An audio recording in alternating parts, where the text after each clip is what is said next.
자, 이번 이야기는 시청자 커버님께서 찾아와 주셨습니다. 오늘 커버님이 해주실 이야기, 글쎄, 오늘도 지금 듣고 계신 분 중에 그런 분이 있을 수도 있겠다라는 생각이 듭니다. 빨리 만나보도록 할게요. 여보세요? 커버님 안녕하세요. 여보세요? 네, 들리세요? 네, 제가 오늘 좀 새로운 데 와가지고, 네. 지금 통화가 잘 들리는지 모르겠습니다. 잘 들리는데요? 여기 돌비 지하 감옥이라고 제가 처음 와봐가지고, 잘 들리시면 다행입니다. 네, 제가 처음 와가지고 지금 되게 떨리네요. 요즘에 갑자기 훅 들어오니까 저도 이제 준비는 좀 해놔야 될 것 같아요. 이제 미리미리. 네네네. 지금 예. 방이 없어가지고 지금 밖에 서 있다가 추워서 좀 눈도 오고. 아니, 그게 아이고. 밖에 그냥 계시라는 게 아니라 눈 치우라고 제가 말씀을 분명히 드렸는데. 네, 어쩐지. 예. 옆에 빗자루가 좀 있던데. 빗자루랑 뭐 덧가래 이런 게 있는데, 눈 좀 조금만 치워놓으라고 말씀을 드렸어요. 제가 또 그 빗자루로 맞을 수도 있으니까 열심히 쓸어보도록 하겠습니다. 신입이라서 잘 몰랐습니다. 커버님이 지금 들어오셨잖아요. 동네꼬마님 나가셨거든요, 방금. 아이고. 눈 치우셔야 되니까. 아이고, 제가 또 피해를 죄송합니다. 또, 농담이에요. 네.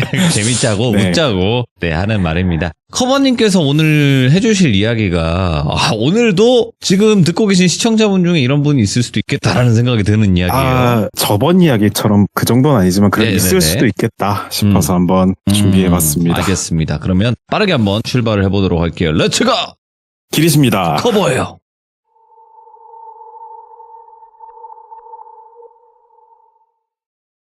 오늘 이야기는 원래 제가 영적인 이야기 하나가 있어서 준비를 다 했다가 제가 두 번째 시참 때인가 어떤 한 집착적인 시청자에게 곤란을 겪었던 한 인터넷 방송 BJ 얘기를 해드렸었거든요. 충격적이긴 했어. 예. 그래서 시참을 준비하다가 딱 그 생각이 나서 그때 BJ들한테 수집했던 것 중에 하나인 BJ 공포를 한번 가보도록 하겠습니다. 이번 얘기 주인공은 딱히 자세히 설명드릴 필요는 없습니다. 그래서 그냥 남성이다 이렇게만 예. 할게요. 그 이유는 이제 들어보시면 왜 굳이 설명할 필요가 없구나 이해해 주실 것 같고요. 오늘 주인공 이제 똘비는 게임 방송을 하는 인터넷 BJ예요. 제가 옛날 시참 때 저도 인터넷 방송 BJ였다고 했는데 사실 이 BJ라는 게 하는 컨텐츠마다 스타일이 너무 달라요. 네. 그러니까 저는 그냥 소통하던 그런 사람이었고 그래서 게임 방송에 대해서는 제가 진짜 하나도 모릅니다. BJ인데도. 네? 돌비님도 옛날에 게임 방송 했다고 해서 제가 인터뷰 그런 일 비밀입니다. 없어요. 예. 그런 일은 없죠. 없어요. 예. 없는 거예요. 다른 분인 것 같은데요. 예. 그래서 지금 들어봤는데 저는 오히려 지금 소통 방송하는 게 돌비님 지금 소통하시는 거랑 좀 스타일이 비슷하게 해요. 물론 춤은 그만큼 못 추지만 어쨌건 게임 방송을 저를 보고 한번 배우세요. 예. 네, 제가 많이 배우고 있습니다. 네네네. 그래서 게임 방송은 제가 듣기로는 게임하면서 리액션도 하고 소통도 좀 간간히 섞어주는 그런 식이래요. 그러니까 소통이 아예 없는 건 아니죠. 그리고 또 이제 무슨 방송을 해도 통용되는 게 있는데 이게 잘생기면 다 잘 됩니다, 무조건. 그래서 제 카톡 프사를 보셨을지 모르겠지만 저 같은 사람이 그래서 좀 방송할 때 힘들었어요. 그래가지고 아무튼 그래서 똘비가 주로 하던 게임이 이제 스타크래프트라고 요즘 좀 어리신 귀족님들께서는 다소 생소할 수도 있는데 저나 돌비님 세대만 해도 롤 이런 거 없었습니다. 그냥 스타크래프트가 완전 지배하는 게임이었어요. 지금도 지배하더라고요, 보니까. 그렇습니까? 예, 많이 하시더라고요, 지금도. 우리들만 하는 게 아닐까요? 아니에요. 진짜 많아졌어요. 그렇군요. 그래서 요즘 시대에 스타크래프트 BJ가 계시긴 한데 대부분 전 프로게이머나 역캠 이런 분들 아닌 이상 그 BJ는 별로 없다고 제가 좀 어디서 들었었거든요. 아무튼 근데 그 스타크래프트로 방송이 꽤나 잘 되던 똘비는 스타를 또 잘하는 것도 아니었어요. 그럼 그 잘생긴 외모를 가지고 소통하면서 게임을 배우는 스타일 어떤 느낌인지 좀 오실런지 모르겠는데 그런 방송 했다고 해요. 그러니까 게임 전략 이런 게 있으면 일꾼 몇 마리 뽑고 뭘 짓고 언제 공격하고 컨트롤 이런 걸 배워요, 방송에서. 네. 그러고 미션으로 배운 거 해보기 하고 성공하면 후원 얼마 받고 이런 식이었대요. 근데 대부분 이제 스타크래프트 방송 보는 시청자는 남자가 많아요. 그렇겠죠. 예, 그래서 남자 시청자들이 대부분이었는데 한편 반대로 얼마 안 되는 여성 시청자 중에서 제가 그냥 지은 건데 예쁜이 현이라는 아이디에 여성 시청자가 있었어요. 근데 여성 시청자가 있기도 힘든데 심지어 이 예쁜이 현이가 게임을 진짜 잘 알고 잘 하시더래요. 그래서 시청자랑 뭐라고 하냐, 뭐 1대1 로템, 뭐 초보만 이런 방 만들어서 하면 그분이 여자분이 압도적으로 막 이기고 훈수도 뭐 좋은 의미로 해주시고 뭐 심지어 후원도 잘 해주시고 그랬대요. 그러다 보니까 이제 많이 친해졌어요. 그래서 똘비 같은 경우는 스타일이 후원 잘하는 사람에 대해서 대우를 되게 잘해줬대요. 뭐 들으시는 귀종님들 중에는 아니 뭐 많이 쏜 사람한테 잘해주는 게 당연한 거 아니냐 하실 수도 있지만 이게 방송 스타일에 따라서 후원 뭐 감사하지만 모두 다 봐주시는 것만 해도 공평하게 감사하고 사랑합니다 뭐 이런 분들도 계시거든요. 아무튼 근데 똘비는 후원 많이 하시는 분을 소위 열혈팬이라고 해요. 네. 그런 열혈분들을 되게 흡족하시게끔 잘 챙겨드렸대요. 뭐 채팅 언급도 잘해드리고 카톡도 잘 드리고 이런 식으로요. 이제 그 예쁜이 현이가 열심히 방송에 참여하셨으니까 열일 거 아니냐고요. 그래가지고 똘비가 특히 되게 잘해줬대요. 카톡도 드리고 방송 외에 연락, 카톡 다 잘 받아줬대요. 근데 어느 날 방송 중에 우리 그 전문 용어 중에 샷건이라고 있습니다. 내리치는 거. 샷건이 뭐냐? 뭐가 잘 안 되면 키보드 콱 내리치는 게 있는데 게임하다 뭐 잘 안 됐으니까 그랬겠죠? 그래서 좀 방송적으로 재미도 있으라고 좀 오바해가지고 키보드 샷건을 좀 세게 쾅 때렸는데 키보드가 박살이 난 거예요. 그래가지고 아이고 이거 비싼 건데 그러면서 또 똘비가 프로예요. 그래가지고 거기서 그치지 않고 그걸 빌미로 또 후원해달라고 또 이제 막 그랬대요. 예. 근데 여기서 똘비가 쓰는 키보드가 흔한 게 또 아니었어요. 가격도 30만 원 넘고 제가 들었는데 브랜드를 잘 몰라가지고 하여튼 무슨 축 해서 비싼 거 있잖아요. 그런 거. 네. 그 흔히 쓰지 않는 해외 구매 대행으로만 구입할 수 있는 키보드였대요. 근데 이쁜이 현이가 카톡이 하나 와요. 방종하고. 방종은 방송 종류잖아요. 그래서 예를 들어서 키보드 모델명이 DOLB777 막 이런 모델명이 있어요. 만약에. 근데 오빠 제가 키보드 하나 사드릴게요. 이게 아니고 오빠 그 DOLB777 하나 사드릴까요? 뭐 이러는 거예요. 그래가지고 방송 중에 키보드가 보이긴 하는데 모델명을 안다고? 뭐 아무튼 근데 사준다고 해서 배송받을 주소 알려주고 해외 배송이라서 한 2주 걸렸겠죠? 그래가지고 그렇게 걸려서 배송을 받아서 아우 좋다 다행이다 하면서 설치하고 잘 썼습니다. 근데 뭐 그 이후로도 이쁜이 현이가 그거 말고도 똘비가 좋아하는 뭐 예를 들어 음료가 프라푸치노다 그러면 오늘 프라푸치노 안 드세요? 김치밥구운밥 좋아하면 뭐 먹을까요? 시청자 여러분 하면 김치밥구운밥 드셔라 뭐 이런 식으로 다 맞추는 거예요. 근데 그게 뭐 이상한 건 또 아니잖아요. 그래가지고 왜냐면 방송을 유익 있게 보면 계속 쳐다보고 있으면 반복적으로 보여지는 게 있을 거고 그 사람 취향을 알게 될 수도 있는 거잖아요. 그래서 앞전에 키보드도 뭐 유추가 어렵긴 했지만 키보드에 관심이 있고 눈썰미가 좋아서 맞춘 걸 수도 있고요. 그래서 뭐 이상한 기조를 느끼기보다는 아 좋다 나를 이렇게 좋아해주고 관심 주시는 거구나 하고 감사함을 오히려 느꼈다고 해요.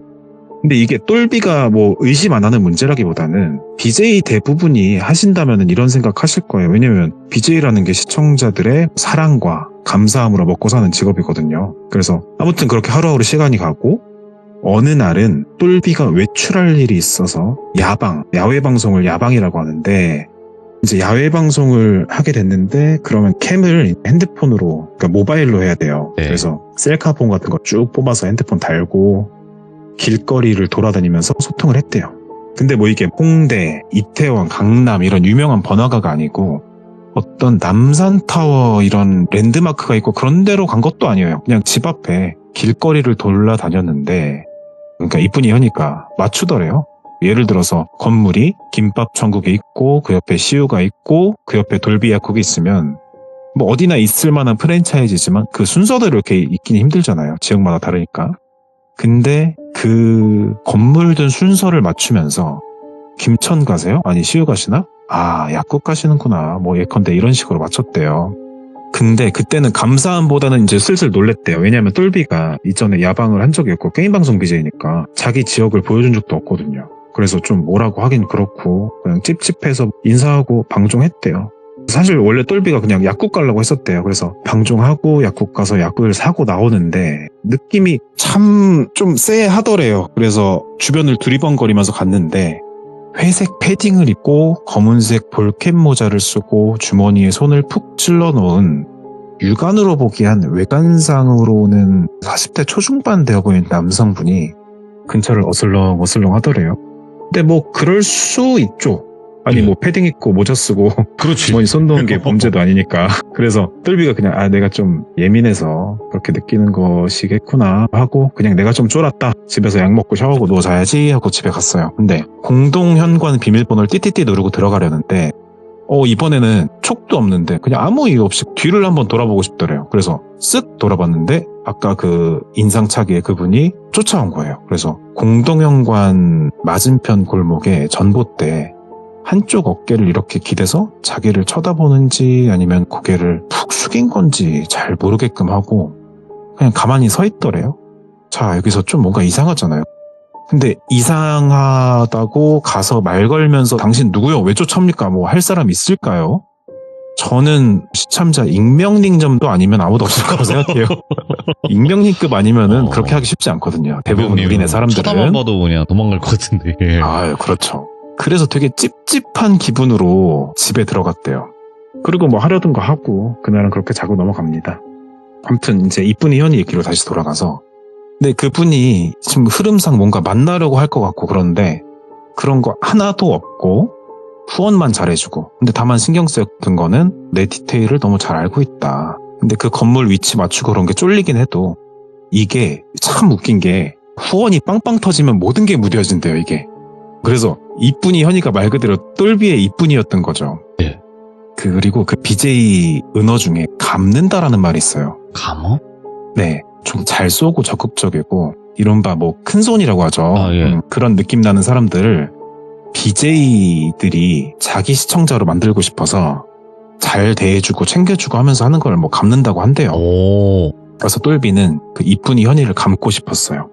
그래서 아까 카톡 알려주고 선물 받은 것 때문에 집 주소 알려줬었고 이제 당신은 나의 특별한 관계에 있는 사람이라는 인식을 주기 위해서 또 여기서 좀 전 그랬는데 핸드폰 연락처를 알려줬대요.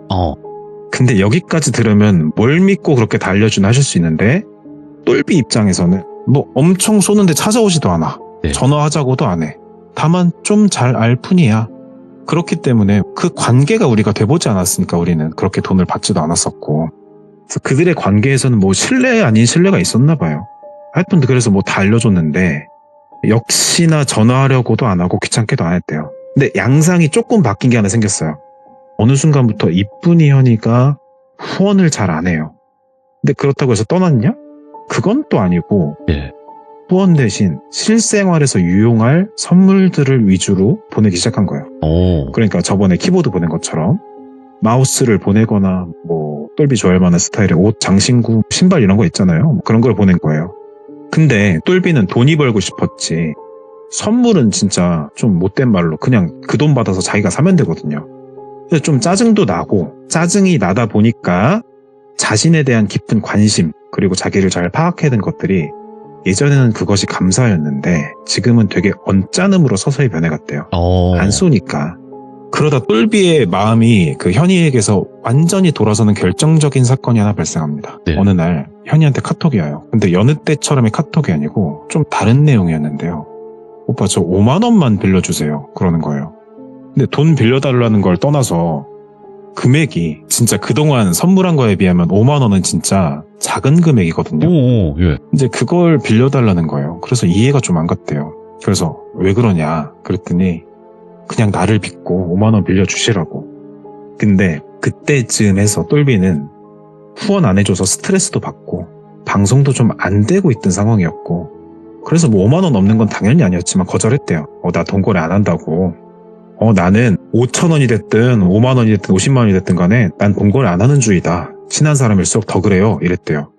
근데 그러면 금액도 크지 않고 사람이 거절했으면 좀 무안해서 물러설 법도 한데 네. 이랬더래요.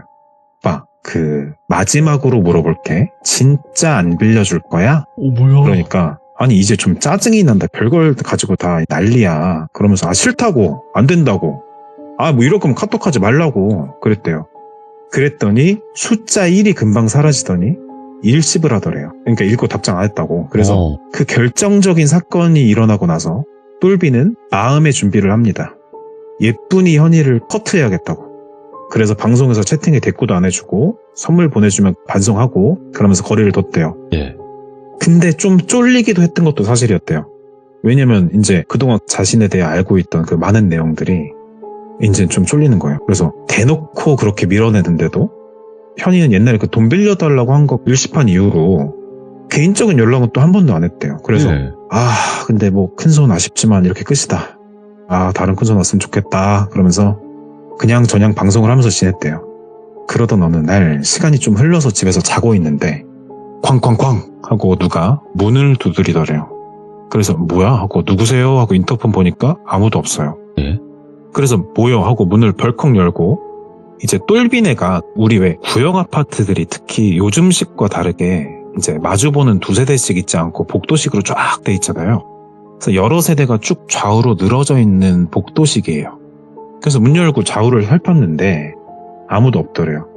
그래서 뭐요 하고 문 닫으면서 이제 자연스럽게 고개를 이렇게 숙이는데 작은 택배 박스 하나가 와 있더래요. 뭐 송장 그런 거 안 써 있고 그냥 테이프 칠해가지고. 그래서 택배인가? 내가 뭐 시켰더라? 그리고 생각하는데 근데 요즘에는 우체국에서 본인 확인 우편하는 거 아닌 이상 쿠팡이니 뭐 택배들이 그냥 문자가 오지 와서 택배 기사님께서 문을 쾅쾅 두들기고 뭐 그러진 않거든요. 그래서 그거 좀 이상하긴 한데 그냥 뭐 별 생각 없이 택배를 들고 집에 들어갑니다. 그래서 이제 택배를 까기 전에 흔들어 봤는데 뭐 아무 소리도 안 나더래요. 무게는 박스만 있나 싶게 가볍고 그래서 까봤더니 뽁뽁이가 한가득 차 있더래요. 그래서 둘둘둘 감길 걸 뭐 쭉쭉 풀고 안에 봤더니 왜 우리 무슨 반지나 뭐 목걸이 같은 거 들어가는 이렇게 열리는 상자 있잖아요. 뭐라 그러죠? 반지 끼는 그 포장 상자인가? 그런 게 있는데 그래서 그거 열어봤더니 우리 제사 지낼 때 돼지 머리 이렇게 올라가는 거 아시죠? 거기 돼지 콧구멍에 뭐 하죠? 돈꼽죠? 네, 그 10,000원짜리 이렇게 뭐 50,000원이든 됐든 돌돌 말아서 꽂잖아요. 근데 그런 식으로 10,000원짜리 하나가 돌돌 말려서 그 주얼리 상자 안에 있더래요. 좀 이상하잖아요. 뭔 의미인지도 모르겠고 일단. 그래서 그냥 뭐 돈은 돈이니까 이거 듣고 저는 진짜 얘는 돈에 미쳤거나 아니면 둔한애다 이렇게 생각을 했는데 뭐 돈은 돈이니까 지갑에 넣고 조금 불편한 마음으로 며칠 보내고 말았대요. 근데 이 택배가 규칙적으로 온 건 아닌데 아무튼 총 4번이 와요. 네. 그때마다 10,000원짜리가 돌돌 말려 있었고 그럼 얼마에 40,000원이잖아요.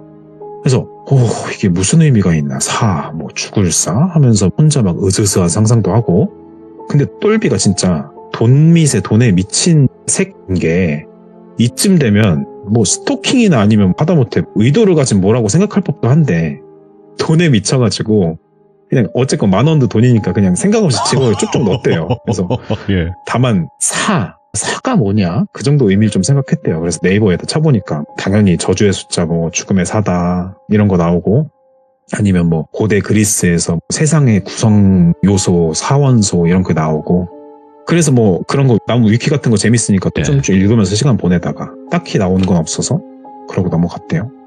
그리고 한동안 택배도 없고 당연히 이쁜이 현이도 방송 안 보는 것 같고 방송 잘 될 방법이 없나 하면서 스타크래프트 연습하고 뭐 이렇게 일상을 보냈대요. 근데 어느 날 익숙하고도 되도록이면 듣고 싶지 않았던 그 소리 들립니다. 쾅쾅쾅. 와, 그때는 이제 아무리 묻어나던 똘비도 왜냐면 이제 사에서 끝난 줄 알았거든요. 근데 이게 끝날 줄 알았는데 방치받은 차에 이제 빵빵거리니까 소름이 쫙 끼치더래요. 그래서 쫄아가지고 이번에는 좀 텀을 두고 있다가 인터폰으로 한번 조심스럽게 살폈대요. 역시 아무도 없고 문을 열고 택배를 주우려고 몸을 숙이는데 갑자기 이제 흰 화면이 촥 하면서 바닥이 확 가까워지더래요. 그래서 그러니까 누가 뒤통수를 손바닥으로 세게 후려친 거죠. 그래서 이게 눈앞이 하얘지면서 바닥에 가까워지면서 팍 쓰러졌는데 근데 이게 인터폰에 안 보였던 게 복도식 아파트라고 말씀드렸잖아요. 그래서 옆으로 비껴서 있던 거예요. 그 어떤 때린 괴한이. 이게 아무리 인터폰 카메라가 광각이어도 몇 건너 떨어진 옆집은 안 보일 거잖아요. 그래서 문 열고 똘비가 숙여서 택배를 이렇게 확인하는데 그대로 우다다다 달려가지고 뒤통수를 손바닥으로 빡 후려 갈긴 거예요. 근데 이제 손바닥이니까 기절은 안 했대요. 그렇죠. 그냥 하고 엎어졌다가 저항한 것도 아니고 도망간 것도 아니고 그냥 뭐 하면서 몸을 추스르고 일어섰대요. 서서히. 그러고 누군가 봤더니 그 회색 패딩 입고 아까 그 사람 있죠. 검은 볼캡 쓴 40대 초중반 아까 그 야방 얘기할 때 그 사람이더래요. 그래서 왜 그러세요 아저씨 누구세요? 죄송합니다 그랬대요. 죄송할 거 없는데 그냥 그때 되니까 죄송하더래요. 그래가지고 서 있는데 갑자기 조용히 그냥 들어가자. 그래서 조용히 저항도 안 하고 문 닫고 신발장 앞에 가만히 서 있었대요. 그러니까 또 뺨이 번쩍 하면서 야 이 새끼야, 이 같은 새끼 하면서 뺨 한 대 치고 명치 발로 뻥 차고, 그러니까 똘비는 신발장에서 날아가서 방바닥에 내둥그레졌대요. 네. 이게 명치 맞으니까 숨이 안 쉬어져가지고 억 하면서 누구시냐고, 죄송합니다 형님 이러면서 싹싹 빌었대요. 그랬더니 너 나한테 이래? 이러더래요. 그래서 진짜 죄송합니다. 제가 형님 누구신지 모르겠고 정말 실례가 안 되면 존남 한번 여쭤봐도 되겠습니까? 했더니 예쁜이 현이다 이 새끼야 그래갔대요. 그래서 예쁜이 현이 사람 보냈네 이거. 남친이든 사람 산 거든 진짜 오늘 나 맞아서 죽을 수도 있겠구나 했대요. 그래서 죄송합니다 현이님 보내셨냐고, 제가 직접 연락드려서 사과드리겠다고, 제가 진짜 생각이 짧았고 진짜 온갖 그냥 싹싹 죄송하다고 빌었대요. 근데 이 아저씨가 막 보니까 그냥 욕하고 무섭게 하는 게 아니라 좀 사람의 한이 서린 것처럼 되게 원망스럽게 보더래요. 그러더니 여기서 말하라고. 아이씨 내가 현이라고. 무슨 말씀이세요 형님? 그러니까 어느샌가부터 그 초면인 아저씨가 너무 무서워서 그냥 호칭이 형님이 됐고, 그래서 무슨 그랬더니 너 방송 처음 할 때 스타 존나 못해서 내가 알려줬고 후원을 그렇게 했는데 네 좋아하는 거 내가 다 찾고 집 주소 알려줘서 주변도 익히고 할 거 다 해줬더니 이지를 떨어. 그래가지고 이제 똘비가 혼란스러워서 일단 죄송하다 하고, 네. 그리고 좀 진정이 돼서 서로 앉아서 얘기를 했대요. 나중에 쭉 들었더니 일단 이 아저씨가 예쁜 현이가 맞아요. 생각하신 대로.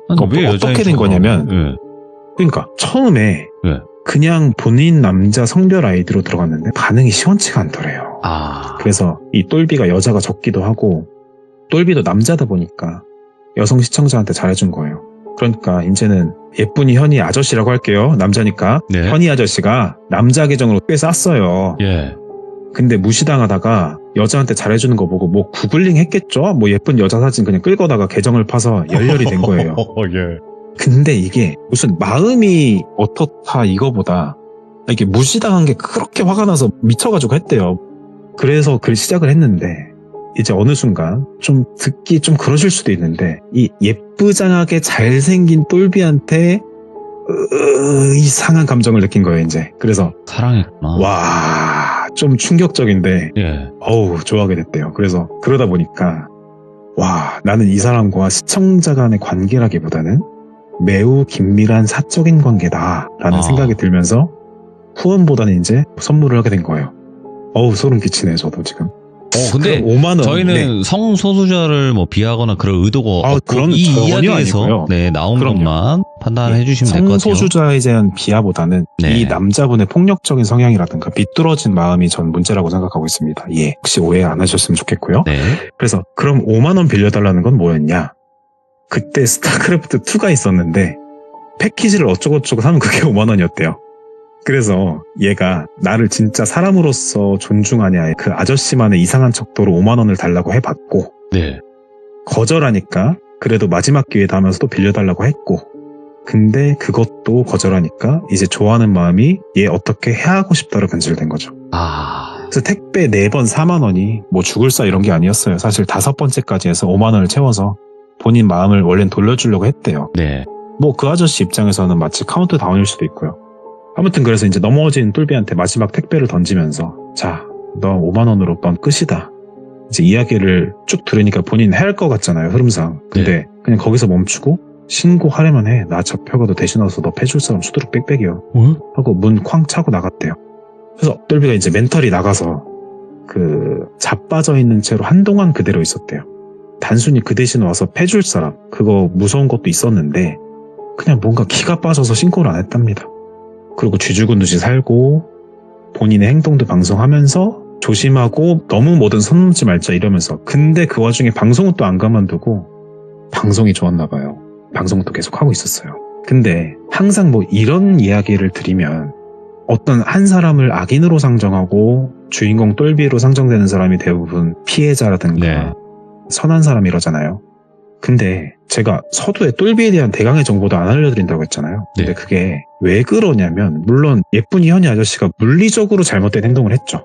비뚤어진 잘못된 사랑을 집착을 하기도 했고요. 근데 똘비는 선량한 피해자일까요?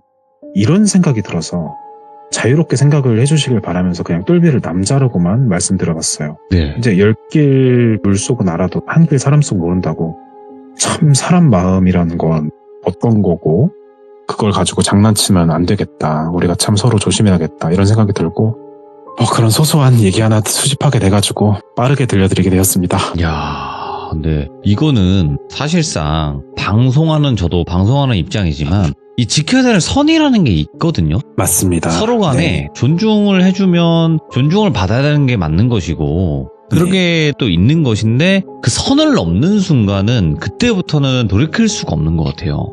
그래서 아까 갚는다는 표현을 한번 드렸었는데, 네네네.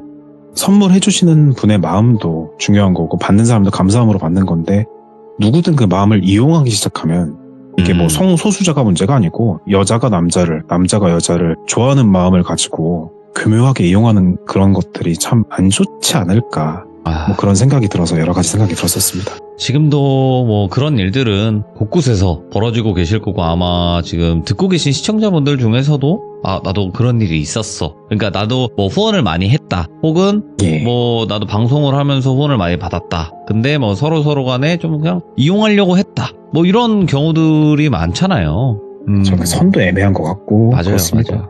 서로 간에 원하는 건 있어요. 사실상 후원을 한 사람은 뭐 어떤 행동을 해주길 바래서 이제 후원을 하는 것일 거고, 그리고 이제 후원을 받는 사람의 입장에서는 내가 또 방송을 하고 또 이런 걸 하니까 이걸 돈을 벌어야 된다, 이런 서로 간에 그게 있는데, 그 선까지만 지켜지면 전혀 문제가 없는데 이게 또 넘어가는 순간 또 여러 가지 요즘 범죄들이 많이 일어나잖아요. 방송하는 사람이라고 범죄 안 하는 거 아니고 시청자라고 범죄를 안 하는 게 아니기 때문에 이게 서로 간에 선을 좀 잘 지키는 방송이 많아졌으면 좋겠다라는 생각이 듭니다.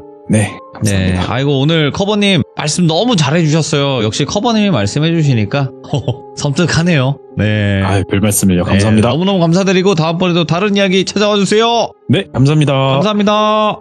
오늘 커버님께서 해주신 이야기 굉장히 많은 분들이 경험하셨을 수도 있다고 생각을 해요. 저는 방송하는 사람의 입장이 아니라 시청자의 입장에서 여러분들의 의견을 댓글로 꼭 남겨주시기 바라고, 혹여라도 방송하셨던 분들이 계시다면 전 또 이런 경우도 있었다라고 댓글 꼭 남겨주시면 좀 더 여러 가지 상황들을 알 수 있지 않을까 생각을 합니다. 시청해주신 모든 분들 감사드립니다. 고맙습니다.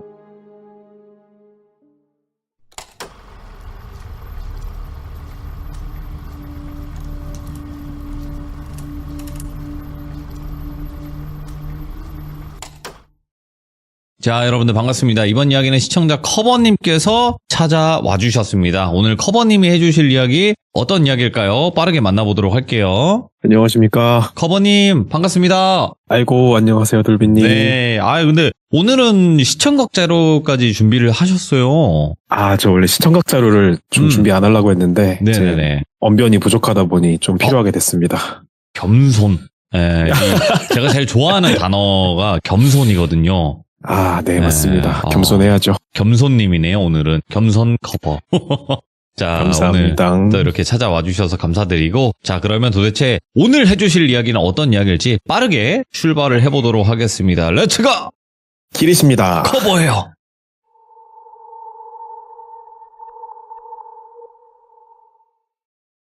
자, 오늘 얘기는 제 후배 여학생한테 들은 얘기가 있어가지고 가지고 와봤습니다. 때는 바야흐로 2022년이고요. 이제 2학번으로 대학에 입학한 동글이라는 여학생이 있었어요. 뭐 귀족님들께서는 대학을 나오신 분도 있을 거고 다니는 학생도 계실 거고 뭐 안 가시고 일하시는 분도 있을 텐데, 여러분들은 대학에 입학하면 뭘 제일 하고 싶으셨나요? 저는 전공 공부? 아니죠. 사람이 이제 재수 삼수하는 거 아니면 대부분 새내기 되면 막 성인이 된 첫 해가 되는 거잖아요. 네. 그럼 뭘 하겠냐고요. 술을 그렇게 마십니다. 술자리도 많고요. 그래서 동글이도 대학물을 마시면서 술도 그렇게 마셨다고 해요. 그 당시에 동글이가 대학교 앞에 원룸에서 자취를 하고 있었어요. 일단 여기서 주변 구조를 한번 설명드릴게요. 그래서 집 구조가 이제 빌라와 빌라 사이에 차 하나가 들어갈 수 있는 적당한 폭의 골목이 하나 있었는데, 이게 이 길로 지나가면 이제 동그리 집으로 가는 지름길이었다고 해요. 근데 문제가 뭐냐면 여기가 빌라와 빌라 사이길이라고 했잖아요. 그래서 볕이 안 들어요. 낮에도 어두워서 그 길을 사람들이 좀 기피한다고 그랬대요. 아무튼 그래서 그렇게 술을 마셔서 그날도 걸어가고 있는데 그 골목길 앞에 차가 한 대가 다가오더래요. 그래서 네. 왜 밤에 차 지나가면 헤드라이트 켜 있잖아요. 그래가지고 라이트가 2개가 반짝거리면서 천천히 서행하길래 뭐 그런가 보다 했대요. 그래서 이제 쭉 가고 있는데 갑자기 라이트가 탁 꺼지는 거예요. 그래서 아니 멈춰있던 차도 아니고 서행하던 차가 갑자기 라이트가 꺼지니까 뭐야? 하고 잠깐 멈췄대요. 왜냐면 이게 처음부터 껌껌한 거랑 이게 밝았다가 확 껌껌한 거랑 체감하는 시야가 다르잖아요. 안 보이고. 그래서 밝은 데 있다 어두운 데 가면 안 보이듯이 동굴이도 갑자기 라이트가 꺼지니까 잠깐 멈춰 선 거죠. 근데 이 차가 계속 앞으로 전진할 수도 있는 거고 네. 그러면 이제 사고가 날 수 있으니까요. 그래서 한 30초 지났을까? 시간이 꽤 흘렀는데도 아무 엔진음도 무슨 차 기척이 없더래요. 그래서 어둠에 어느 정도 눈이 익숙해지고 천천히 걸었는데 골목이 그냥 휑 비어있더라는 거예요. 근데 이게 차가 후진해서 빠지는 그런 것도 아니에요. 골목이 일자로 쭉 돼 있어가지고 아무리 빨리 후진을 해도 그 시간에 감쪽같이 사라지긴 쉽지 않거든요. 그리고 후진을 하든 전진을 하든 뭐 하다못해 바퀴고 올라가는 소리도 있을 거 아니냐고요. 근데 갑자기 그냥 진공 상태가 된 것처럼 아무 소리가 안 나고 차가 증발해버린 거예요. 그래서 먼저 이런 기묘한 경험을 한 적이 있어요, 일단. 근데 다음 얘기도 이제 같은 골목이 짧은 얘기였고요. 다음 얘기도 같은 골목인데 시간이 흘러가지고 동굴이가 2학년이 됩니다. 동굴이가 정신을 차렸을까요? 아니죠. 2학년까지 술 먹지 말라고 학칙에 있지도 않고 술자리는 많고 술을 또 신나게 그렇게 마시고 지냈대요. 그러다가 이제 시간이 꽤나 흘렀단 말이죠. 모르긴 몰라도 그 길이 참 많이 지름길이었나 봐요. 왜 그러냐면 그걸 겪고 또 술 먹고 거기로 또 갔대요, 밤에. 아무리 뭐 사람이 섬뜩하고 무서운 경험이라도 시간이 좀 지나면 무더기치기 마련이잖아요. 그랬을 수도 있고요, 뭐. 근데 그날 또 동굴이는 술을 질펀하게 마시고 힘들어서 지름길로 가야겠다고 터벅터벅 가고 있었는데 근데 그 골목이 주정차가 거의 없어요. 외진 데다가 좀 좁아가지고. 근데 그날은 웬 빨간색으로 된 경차 한 대가 서 있더라는 거래요. 그래서 근데 그게 뭐 이상한 일까지는 또 아니래서 그냥 그런가 보다 하고 별 생각 없이 이제 차를 지나쳐서 가려고 걷고 있었대요. 근데 그 차의 앞 범퍼 앞에 왜 우리 그 명탐정 코난 알죠. 보면은 범인 표현할 때 왜 새까만 사람 형태로 표현하잖아요. 그렇게 생긴 사람이 하나가 가부좌를 틀고 앉아있더라는 거예요. 그래서 이게 귀신이 아니라고 해도 이제 사람이라도 보통 정상적인 사람은 아스팔트 한가운데서 가부좌 틀고 앉아있는 경우 많이 없잖아요. 그러니까 이게 사람이건 귀신이건 일단 정상적인 상황은 아니다 이거죠. 아무튼 그래서 술 기운이 잔뜩 올라왔었음에도 불구하고 동굴이가 되게 쫄리더래요. 그때 동굴이가 막 뒷 범퍼를 지나면서 그 모습을 본 건데 길은 한 방향이고 그래서 어쩌겠어요. 그냥 전진했죠. 그래서 이제 그 남자와 교차점을 이루면서 딱 지나치려고 하는데 근데 그 남자 얼굴에 주황색 작은 점이 하나 반짝거리고 있더랍니다. 이게 사람이 너무 긴장하고 쫄면 뭐가 뭔지 모르잖아요. 그래서 그렇죠. 정신을 차리고 보니까 그게 담배를 피고 있는 거예요. 그래서 실루엣만 겨우 보이는 골목에서 새까만 남자가 눈이랑 담뱃불만 딱 빛나면서 가부좌를 틀고 앉아있는 상황이죠. 근데 지금까지 말씀드린 일이 뭐 3초, 5초 사이의 일이었는데 이게 왜 우리 사람 죽기 전에 주마등처럼 몇 초 만에 인생이 지나간다고 흔히들 말하잖아요. 그걸 겪은 거예요. 너무 쫄아가지고. 인생에서 너무 긴 3초였죠. 그래서 3초는 흐르고 그 사람을 교차해서 지나가는데 그 사람이 동굴이 걸음걸이에 따라서 고개를 쓱 돌리면서 시선을 따라오더랍니다. 네. 그래서 뭐 쫓아오고 그런 것까지는 아닌데 그 사람을 지나쳤으니까 등 뒤가 노출이 되잖아요. 그러면 뒤에서 무슨 일이 벌어질지 모르는 거니까. 근데 그게 있답니다. 그렇게 신경을 쓰이는 상황이면 이거 이렇게 뒤를 보면서 가면 되는 거 아니냐 하실 수 있는데 네. 그게 안 되더래요. 그냥 식은땀이 줄줄 나고 뭔가 의식하고 있다는 것을 들키면 안 될 것 같아서 애써 앞을 보면서 걷다가 티 안 나게 이제 막 걸음을 종종 걸음 빨리 해서 집으로 갔대요. 그래서 이제 원룸 입구에 도착을 했는데 주상복합이 아닌 이상 일반적인 원룸 입구는 유리문 뒤가 깜깜해요. 근데 그 유리문 뒤에 검은 실루엣이 또 있더라는 거예요. 네. 코난 범인이. 와, 미치겠다. 뭐냐고. 나 술 먹고 나서 뭐 벌 받는 거냐고. 미치겠다. 그냥 이 말만 계속하면서 어떡할지 잠시 고민을 했대요. 근데 일단 그 골목은 벗어난 상황이잖아요. 그래서 원룸촌이고 사람들도 제법 다녔단 말이죠. 네.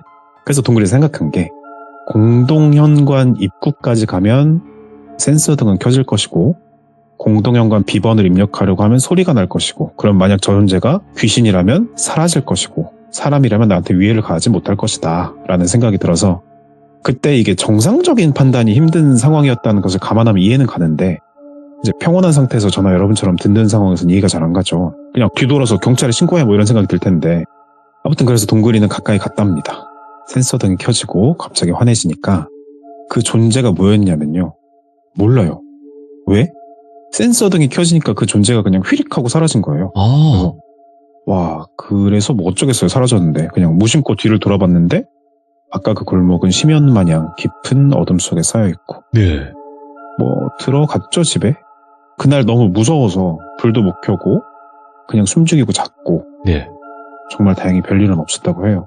근데 이게 제가 들으면서 좀 제보하겠다고 생각했던 게 우리가 돌비 공포 라디오를 들을 때 크게 나누면 뭐 현실 공포, 영적인 공포 이렇게 나뉘잖아요. 네. 그러면서 현실 공포 얘기를 할 때는 무서운 게 사람마다 이러잖아요. 근데 이건 뭐 물론 두 번째 공동현관 앞에 존재는 휘릭 사라졌으니까 사람이 아닐 확률이 높긴 하지만 그 차 앞에 있던 가부좌 담배는 어쩔 거냐고요. 귀신이어도 무섭고 예. 사람이어도 무섭고 그냥 빼도 박도 못하는 상황이었던 것 같아서 저 개인적으로는 참 이게 합리화시킬 빠져나갈 구성이 없어서 좀 무섭게 들었던 것 같습니다. 예. 이 이야기들이 들어보시면 이제 특정 공간에 관한 경험이잖아요. 맞아요. 그래서 제가 특정한 공간에서 겪게 되는 공포에 대해서 좀 조사를 해봤는데 네. 이게 어떤 공간에 들어가게 되면 느낄 수 있는 사람만 같은 공간임에도 동시에 그 사람 앞에만 펼쳐지는 새로운 공간이 된다고 하더라고요.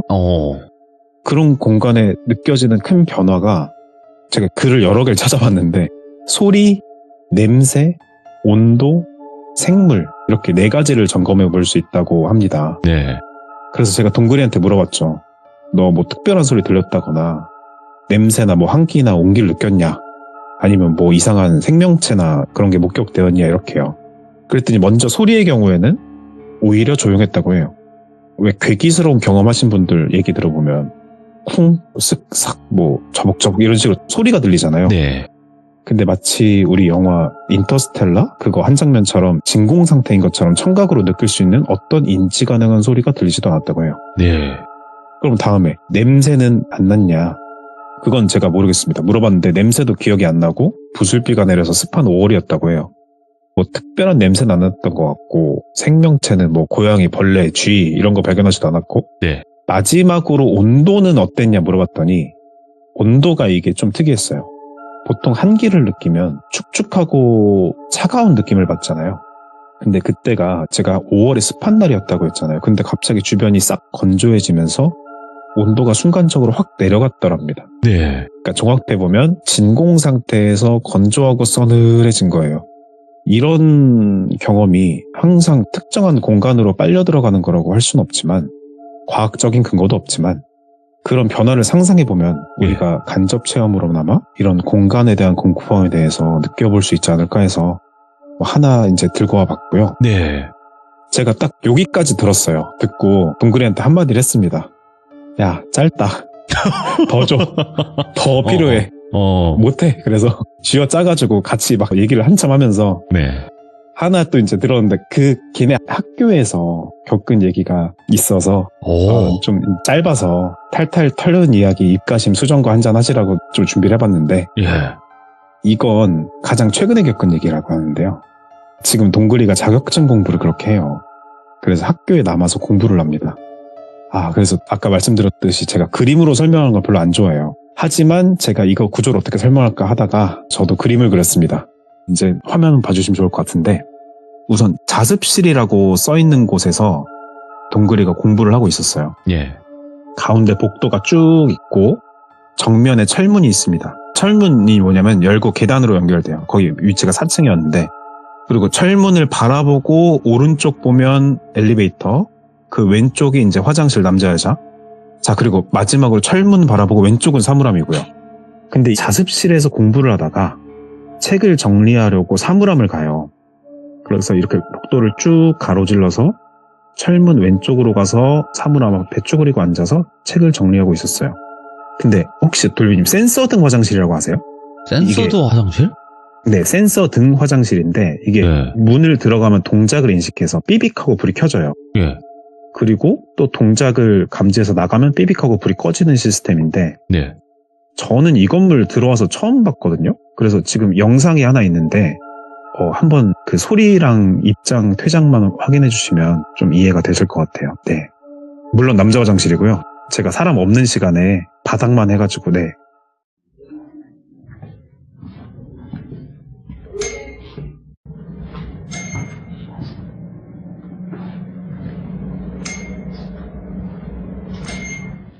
네네. 그래서 들어갈 때 삑 소리가 나고 나올 때 삐빅 소리가 나는데 예.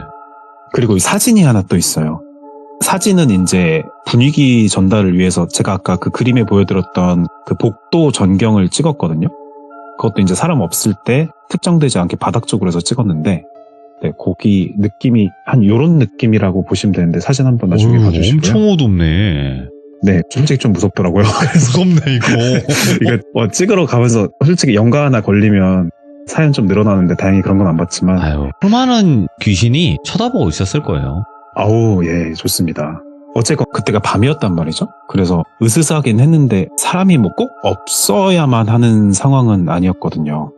그래서 주변시로 이제 좀 보면서 있는데 쭈그리고 있는데 사물함 왼쪽 끝에 복도에서 누가 걸어오는 소리가 나더래요. 그래서 그냥 주변시로 형체 확인하고 그냥 그런가 보다 하고 할 것 하고 있었대요. 근데 그 사람은 그냥 자연스럽게 동그리의 뒤를 지나갔고 그래서 사물함 지나서 철문 지나서 삐빅 소리가 나서 아까 그 화장실 가나보다 하고 정리 다 하고 일어서서 다시 자습실로 돌아가려고 하는데 화장실 불이 꺼져 있더라는 거예요. 아무것도 안 켜져 있고. 그래서 아까 영상과 같이 삐빅 소리가 나면 무조건 켜져야 되겠거든요. 누가 들어갔다는 거니까. 그런데 꺼져 있더래요. 그래서 자기가 그럼 혹시 잘못 들은 거고 다른 데로 갔나 싶은데 그것도 말이 안 되는 게 엘리베이터 탔으면 뭐 4층입니다. 음성 안내가 들렸을 것이고 철문을 통해 계단 내려갔으면 그 건물 철문이 열 때 그 끼익 소리가 좀 심하게 나요. 그래서 그 소리도 안 들렸을 리가 없단 말이죠. 그래서 자습실로 간 것도 당연히 아니고 자기 온 방향이니까. 복도가 길어서 그 사이에 사라질 수가 없어요. 다 잠겨있고. 그래서 빼박 화장실에 있어야만 하는데 아까 그 사연에서는 다르게 이번에는 용기가 좀 들나가지고 화장실에 감히 들어가서 확인할 엄두가 안 나더랍니다. 그래서 살짝 들여다보고 도망갔는데 자습실로 돌아가려다 책 챙겨서 그냥 도망쳤대요. 그래서 제가 또 물어봤죠. 이번에는 온도, 소리, 냄새, 생명체 이런 거 목격하거나 느낀 게 있느냐. 그랬는데 이번에는 전혀 그런 게 하나도 없었대요. 별다른 징후가 없었다는 거죠. 그래서 약간 제 생각을 한번 해보면 그 동그리가 이 건물 4층에서 그런 일을 2번 다시는 겪지 않았고 그 골목에서는 2번 그래도 경험했어요. 그 반복성이 있다는 것이 반드시 그 공간에 뭐가 있다는 것의 반증은 아니겠지만 이제 두 경험의 차이점은 다양하겠지만 횟수에 있어서 말이에요. 그래서 처음 2개의 경험이 뭐 공간에 관한 공포였다면 어떤 이런 징후가 다른 종류의 경험은 어떤 존재에 대한 경험의 차이점이 있을까?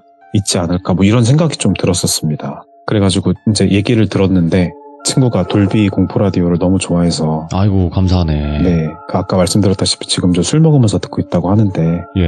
네, 그래서 제가 오늘 좀 많이 짧지만 한번 열심히 준비해봤습니다. 아우 아닙니다. 오늘 커버님 이 그 노력 가서 직접 이 공간에 가서 찍고 진짜 이런 데가 있다라고 보여주시는 그 용기가 정말 또 대단하시고 커버님이 또 입담이 좋으시니까 정말 저희가 상상을 잘 하게 돼요. 상상하지 말라 그래도. 네, 일단 제가 확실한 거는 그 건물이 네. 이게 낮에는 너무 활기찬데 밤에 처음 들어가 봤는데 네. 이게 진짜 너무 무서웠는데 이게 말로 설명이 잘 안 되는 게 아쉽지만 그래도 부족하지만 사진 좀 찍어봤습니다. 근데 원래 학교라는 공간 이런 학교나 아니면 사람들이 많이 몰렸다 빠지는 데 있잖아요. 네, 장난 아닌 것 같아요. 그런 데는 귀신 많아요. 조심하셔야 돼. 괜히 함부로 가셔도 안 돼요. 네, 또 다음 사연을 위해서는 또 제가 살신성인으로 또 4층 돌아다녀 보겠습니다. 알겠습니다. 아이고, 오늘 커버님 그래도 이야기 너무 잘 들려주셔서 너무너무 고맙습니다. 감사합니다. 감사합니다. 네. 커버님은 일단은 뭐 목소리도 좋으시지만 이야기를 워낙 또 잘 풀어주시는 분이거든요. 예, 그래서 또 신흥 강자로 떠오르시는 분이고 업로드 되면 여러분들 꼭 필청해 주시길 바라겠습니다. 감사합니다.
자, 이번 이야기는 시청자 방토님께서 시들모에 찾아와 주셨습니다. 어떤 이야기일지 빠르게 만나보도록 할게요. 여보세요? 네, 여보세요? 방토님 안녕하세요? 안녕하세요. 네, 아이고, 오늘 또 시들모에 찾아와 주셔서 감사드립니다. 네, 감사합니다. 자, 그러면 도대체 어떤 일이 있었길래, 원래 사실상 좀 비하인드가 있어요, 방토님은. 네네, 그쵸? 맞아요. 원래는 네. 다른 분이 이제 신청을 해주셨는데, 결국에, 방토님이 내가 얘기를 해야 된다, 당사자인. 좀 이렇게 얘기를 하셨다고. 네, 맞아요. 그래서 원래는 이렇게 전해들을 이야기였지만, 그래도 방토님이 직접 나서셔서 이렇게 이야기 해주신다라는 걸 알고 계시면 좋을 것 같아요, 시청자분들도. 네, 맞아요. 제가 며칠 전에 좀 친한 학교 선배랑 만나서 밥을 먹다가 갑자기 이제 좀 무서운 얘기가 나왔어요. 네. 그게 밥을 먹는데 식당 자동문이 사람도 없는데 계속 열렸다 닫혔다 하는 거예요. 어허, 한 예. 대여섯 번 넘게? 그래가지고 저거 귀신이 왔다 갔다 하는 거다 막 이러면서 이제 제가 과거에 겪었던 나도 무서운 얘기 겪었던 적 있다 해가지고 이제 무서운 얘기를 들려줬는데 이 선배가 되게 돌비님의 이 라디오 방송을 되게 애청자였어요. 감사하죠, 네, 선배님. 고마워요. 그래서 네. 이거 너무 재밌고 흥미로운 이야기인데 이거 나만 듣기 너무 아깝다. 네네. 좀 다른 사람들이 들어줬으면 좋겠다라고 하면서 대신 제보를 해줬어요. 근데 이제 맞아요. 또 근데 제가 좀 직접 이야기를 하는 게 좀 더 진정성 있고 할 것 같아서 제가 떨리긴 한데 직접 참여를 하게 되었습니다. 그게 리얼입니다. 예. 이게 바로 리얼이에요. 알겠습니다. 그러면 어떤 이야기인지 방토님의 이야기 바로 들어보도록 할게요. 렛츠고! 길이십니다. 방토죠!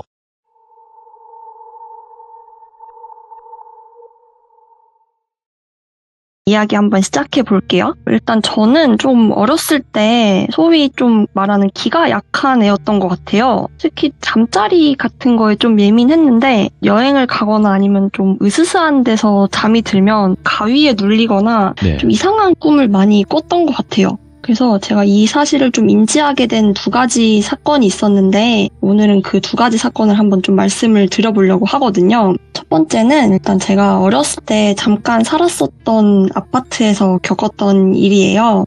제가 7살 때니까 지금으로부터 한 25년 전? 제가 7살 때였는데 네. 집에 돈 문제 같은 게 생겨가지고 가족이 갑자기 서울에 있는 어떤 지역으로 잠깐 이사를 가게 됐었어요. 어떤 아파트였는데 그 아파트의 구조를 잠깐 설명을 드리면 일단 방이 2개였고 조그만 창고가 하나 있었고 그리고 화장실이 하나 있었어요. 그래서 저랑 동생이 같이 한 방을 썼었고 부모님이 안방을 사용을 하셨었어요. 그래서 이제 저랑 동생이 쓰는 방은 이렇게 현관을 들어가면 바로 옆에 있었고 부모님 방은 조금 안쪽으로 들어가면 있었는데 집의 특이한 점은 부모님의 그 안방 앞에 조그만 그런 뭐 청소기나 뭐 잡동사니 막 그런 옛날 물품들 보관하는 그런 창고가 있었다는 거예요. 그래서 안방 문을 열면 바로 그런 이제 창고가 있었거든요. 근데 제 기억에는 그 창고가 처음 이사 왔을 때부터 고장이 나 있었던 건지 뭔지 창고 문이 안 닫혔었어요. 그래서 그 문이 항상 열려 있었던 기억이 나고 저는 그때 7살, 8살 이때였으니까 그 창고에 막 들어가서 그냥 뭐 숨어서 놀기도 하고 장난감도 막 갖고 놀고 막 이러면서 좀 놀았던 기억이 있어요. 그래서 또 그 집에 대해서 말씀을 드리자면 아직 뭐 제가 너무 어릴 때라서 많은 게 기억이 나진 않는데 엄마한테 물어보니까 그 아파트가 좀 겉으로 보기에 큰 문제는 없었는데 좀 이상하게 가격이 시세보다 저렴했었대요. 그래서 당시 시세가 한 2억이다 라고 하면 그 집 한 1억 7천? 8천? 그러고 뭐 외관상 큰 문제가 없었는데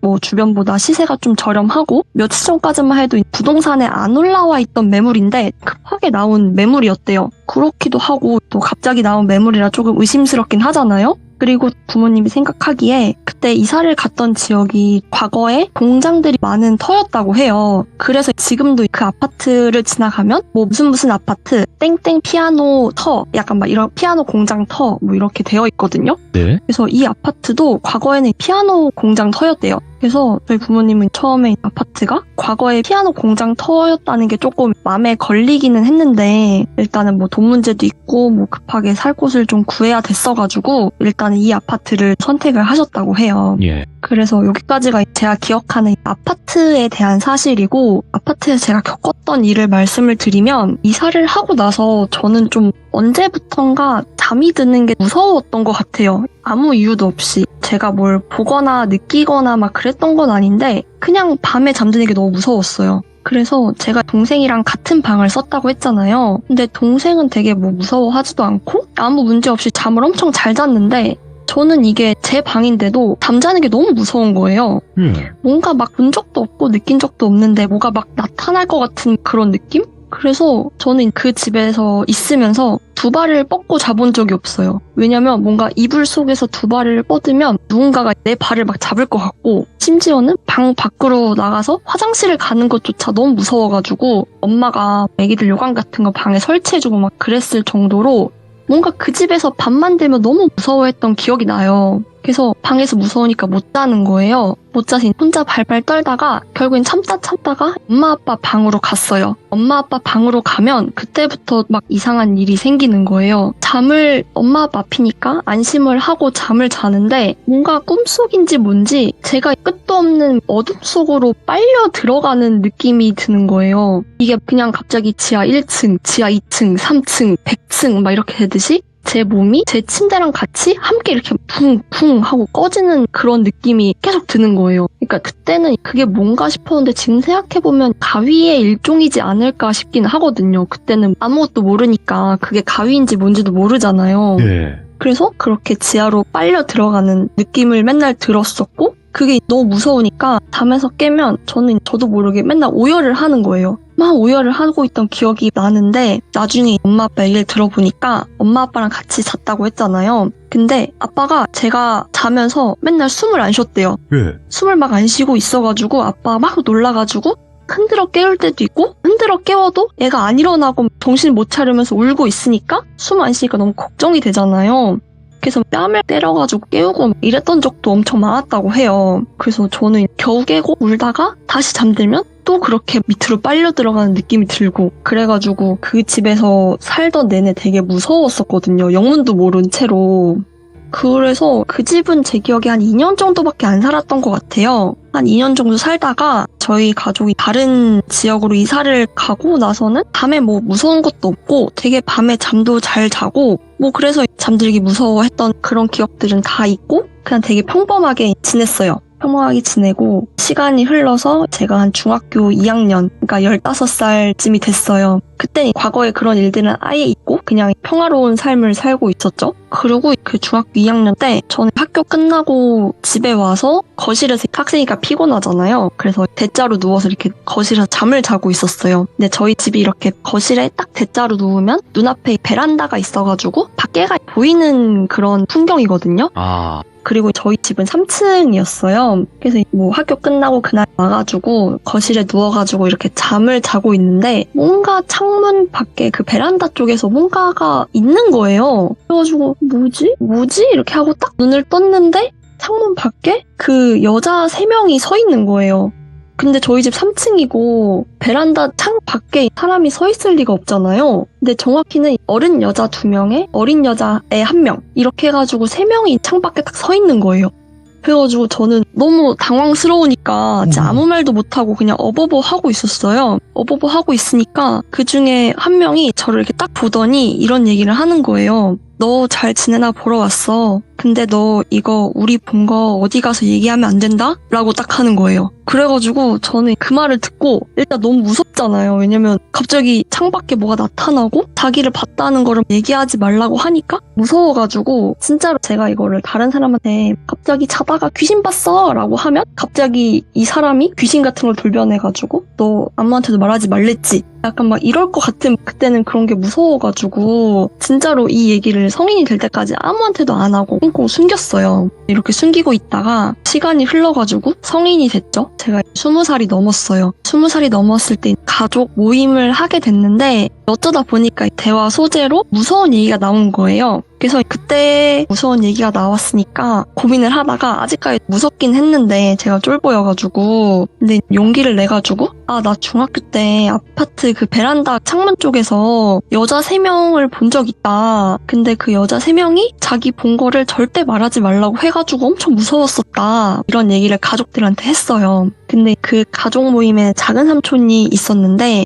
저희 작은 삼촌이 평소에 귀신 얘기도 되게 좋아하고 무서운 것도 되게 많이 좋아하고 많이 겪기도 하고 막 그런 사람이었거든요. 근데 갑자기 작은 삼촌이 제 여자 귀신 3명 얘기를 딱 듣자마자 깜짝 놀라면서 혹시 어른 여자 2명에 좀 어린 여자의 1명 아니야? 라고 하는 거예요. 오? 저는 이 얘기를 성인이 될 때까지 아무한테도 한 적 없는데 삼촌이 딱 그 여자 3명이라고 하니까 어른 2명에 어린애 1명 아니냐라고 딱 바로 얘기를 하는 거예요. 그래서 이제부터 삼촌 시점에서 한번 말씀을 드려볼게요. 삼촌이 제가 그 아파트에 살던 25년 전에 삼촌이 저가 그때 어린 조카잖아요. 그러니까 저를 너무 예뻐한 거예요. 그래서 저희 집에 엄청 자주 놀러 왔었어요. 그 아파트 집에. 근데 방이 2개고 하니까 올 때마다 남는 방이 없잖아요. 그래서 삼촌은 자연스럽게 거실에 있는 소파에서 잠을 잤어요. 근데 거실 소파에서 잘 때마다 맨날 가위에 눌렸대요. 예. 가위에 눌려서 어느 날은 엄청 막 힘들게 꼼지락꼼지락 해가지고 겨우 딱 눈을 떴는데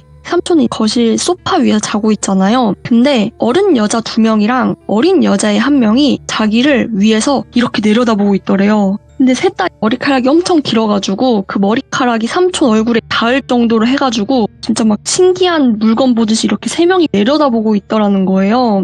그래서 삼촌이 이렇게 가위를 눌렸을 때 막 너무 무서워가지고 속으로 비명을 지르다가 기절한 적도 있고 막 그렇다고 해요. 그래서 그렇게 가위를 눌린 적이 몇 번 있었는데 하루는 또 삼촌이 거실에서 자다가 그날은 다행히 그냥 자연스럽게 잠에서 깬 거예요. 근데 그날도 제가 무서워가지고 제 방에서 못 자고 엄마 아빠 방에서 이렇게 자고 있었어요. 엄마 아빠 방에서 이렇게 안방에서 자고 있었는데 제가 아까 그 안방 문을 열면 바로 창고 같은 게 있었다고 말씀드렸잖아요. 잡동사니 같은 거 넣어놓는. 근데 삼촌이 딱 봤는데 그 창고 안에 어린 여자애 1명이 우두커니 서 있더래요. 그냥 이렇게 한동안 아무것도 안 하고 그냥 거실 문을 막 이렇게 쳐다보면서 우두커니 서 있더래요. 서 있더니 갑자기 그 여자애가 스르르 안방으로 들어가더래요. 삼촌은 걱정이 되잖아요. 그 방에 엄마도 있고 아빠도 있고 저도 있으니까. 그래가지고 삼촌이 그 애를 따라서 안방 문을 딱 열었을 때 삼촌은 봤대요. 그 어린 여자애가 잠든 제 몸 위에서 이렇게 방방이 타듯이 신나게 뛰어놀고 있더래요. 그래서 삼촌은 그 당시에는 제가 어리니까 놀랄까봐, 그리고 또 엄마 아빠가 또 다른 문제 때문에 이사를 온 거니까 또 얘기를 하면 걱정을 할까봐 그런 얘기를 안 했던 거예요. 그래서 이 얘기를 다 들으니까 제가 이제 막 그동안 겪었던 일들의 퍼즐들이 맞춰지는 거예요. 어렸을 때 제가 그렇게 막 어둠 속으로 막 쿵쿵 꺼지는 느낌이 들었던 게 어쩌면 그 어린 여자아이가 내 위에서 방방 뛰어다녀서 그랬을까? 라는 생각도 들고, 또 제가 중학교 때 이사 온 집에서 자고 있을 때 저를 보러 왔던 그 여자 3명이 과거에 그 아파트에 살았던 여자들인데 뭔가 저를 괴롭혔던 게 좀 미안해가지고 저를 찾아온 게 아닐까? 라는 그런 퍼즐이 좀 맞춰져가지고 너무 막 소름이 돋더라고요. 그래서 뭔가 약간 시간이 지나서 어린 저를 좀 괴롭히고 했던 게 미안해가지고 제가 잘 살고 있나 보러 온 게 아닌가라는 그런 생각이 들더라고요. 예. 네. 그래서 제가 어렸을 때 일단 잠자리에서 겪었던 첫 번째 이야기는 이렇게 일단 끝나고요. 네. 또 2번째로도 다른 장소에 여행을 가가지고 예. 또 똑같이 신기한 일을 겪었던 경험이 있어요. 뭘까요? 그래서 2번째로 들려드릴 이야기는 제가 성인이 된 후에 겪었던 얘기인데요. 이건 제가 한 5년 전쯤에 저 포함해서 한 4명의 친구들이랑 강릉인지 속초였는지 강원도 쪽이었는데 그때 여행을 가기로 했거든요.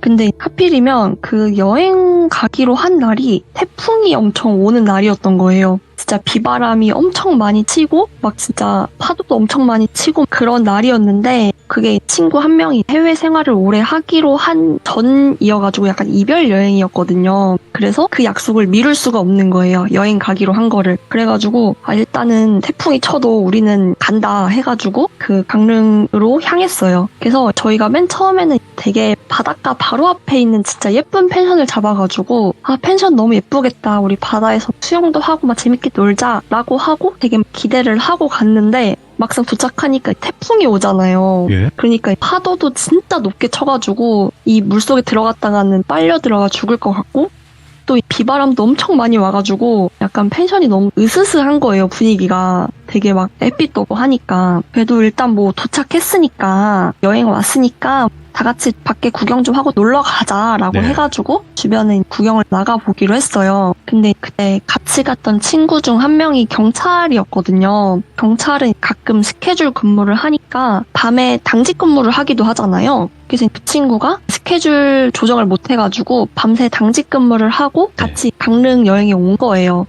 그래서 자기는 잠을 못 잤으니까 너무 피곤해가지고 미안한데 나 펜션 여기 숙소에서 잠깐 좀 잘게 너희끼리 구경하고 와 이렇게 얘기를 했어요. 그래서 뭐 피곤하니까 뭐 알겠어 이렇게 하고 나머지 이제 3명만 주변 구경을 하고 왔거든요. 근데 많이도 안 하고 비 너무 많이 오고 하니까 한 2시간 정도 주변 구경을 했는데 어쨌든 바람이 너무 세고 하니까 대충 구경 마무리하고 숙소로 돌아왔어요. 근데 숙소 돌아왔는데 숙소에서 낮잠을 자던 친구가 저희한테 그러는 거예요. 저희 막 들어왔는데 너네 혹시 문 열어놓고 나갔어? 이러는 거예요. 그래가지고 당연히 그럴 리가 없잖아요. 친구 혼자 방에 있고 한데 그래서 아니 당연히 우리 문 잠그고 나갔지? 이랬더니 그 친구가 말하기를 낮잠을 자는데 너무 갑자기 시끄럽더래요. 너무 소란스럽더래요. 그래가지고 눈을 떠보니까 어린 남자의 한 명이 방을 막 뛰면서 신나게 뛰어놀고 있더래요. 그래가지고 아니 애들이 문을 열어놓고 나가서 이 남자애가 뛰어다니나? 이런 생각을 하고 다시 이 친구는 너무 피곤해서 그냥 잤다는 거예요. 근데 이 말 들으니까 약간 너무 무서운 거죠. 왜냐면 당연히 문을 잠그고 나갔고 누군가가 들어올 리가 없고 그런데 방에서 남자애가 뛰놀고 있다고 하니까 밖에는 태풍 때문에 비도 진짜 많이 오고 파도도 엄청 높게 쳐가지고 문 닫아도 파도 소리가 진짜 크게 들릴 정도로 엄청 을씨년했거든요. 그래서 그런 친구 얘기 들으니까 뭔가 무슨 일 벌어지기 딱 좋은 그런 분위기라서 저희 다 소리 지르면서 엄청 무서워하다가 어쨌든 우리는 이 집에서 하룻밤을 지내야 된다 해서 뭐 꿈이겠지 막 이러면서 가볍게 넘어가기로 했어요. 예. 그리고 저희 어쨌든 여행 온 거니까 밤새 재밌게 놀다가 잠이 들었죠. 근데 저는 그날 밤에 꿈을 하나 꿨어요. 예.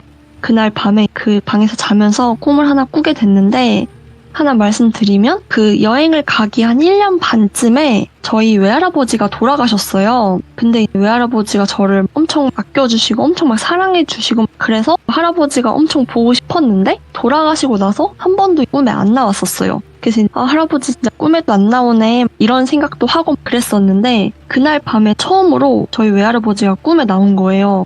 그 꿈 내용이 뭐였냐면 저는 버스에 타고 있었어요. 그게 버스인데 그 관광버스가 아니라 그냥 동네 마을버스 같은 그런 버스? 그래서 앞으로 승차하는 문 있고 뭐 뒤로 내리는 문 있고 막 하차 벨 있고 그런 마을버스 같은 그런 버스였어요. 그런 버스에 타고 있었는데 제가 이렇게 타고 있고 제 뒷자리에 저희 외할아버지가 타고 있고 그 외에 외할머니, 뭐 엄마, 아빠, 뭐 사촌, 동생, 삼촌들 막 이렇게 해가지고 저희 가족들이 다 타고 있었어요. 그 버스 안에. 근데 저는 뭔가 꿈에서 할아버지가 돌아가셨다는 사실을 인지를 하고 있었던 것 같아요. 그러니까 뭔가 여기서 지금 할아버지를 본다니 너무 기쁘다 이렇게 해가지고 너무 반가운 거예요, 할아버지가. 그래서 막 할아버지 껴안고 막 흔들고 같이 사진 찍고 말 걸고 막 이것저것 하면서 다시는 볼 수 없는 순간이야 라고 생각을 하면서 그 순간을 영원히 간직하려고 이것저것 다 했던 것 같아요. 근데 그 꿈이 되게 생생한 게 뭔가 지금도 그 할아버지가 꿈에서 입고 있던 옷 같은 게 다 기억이 나거든요.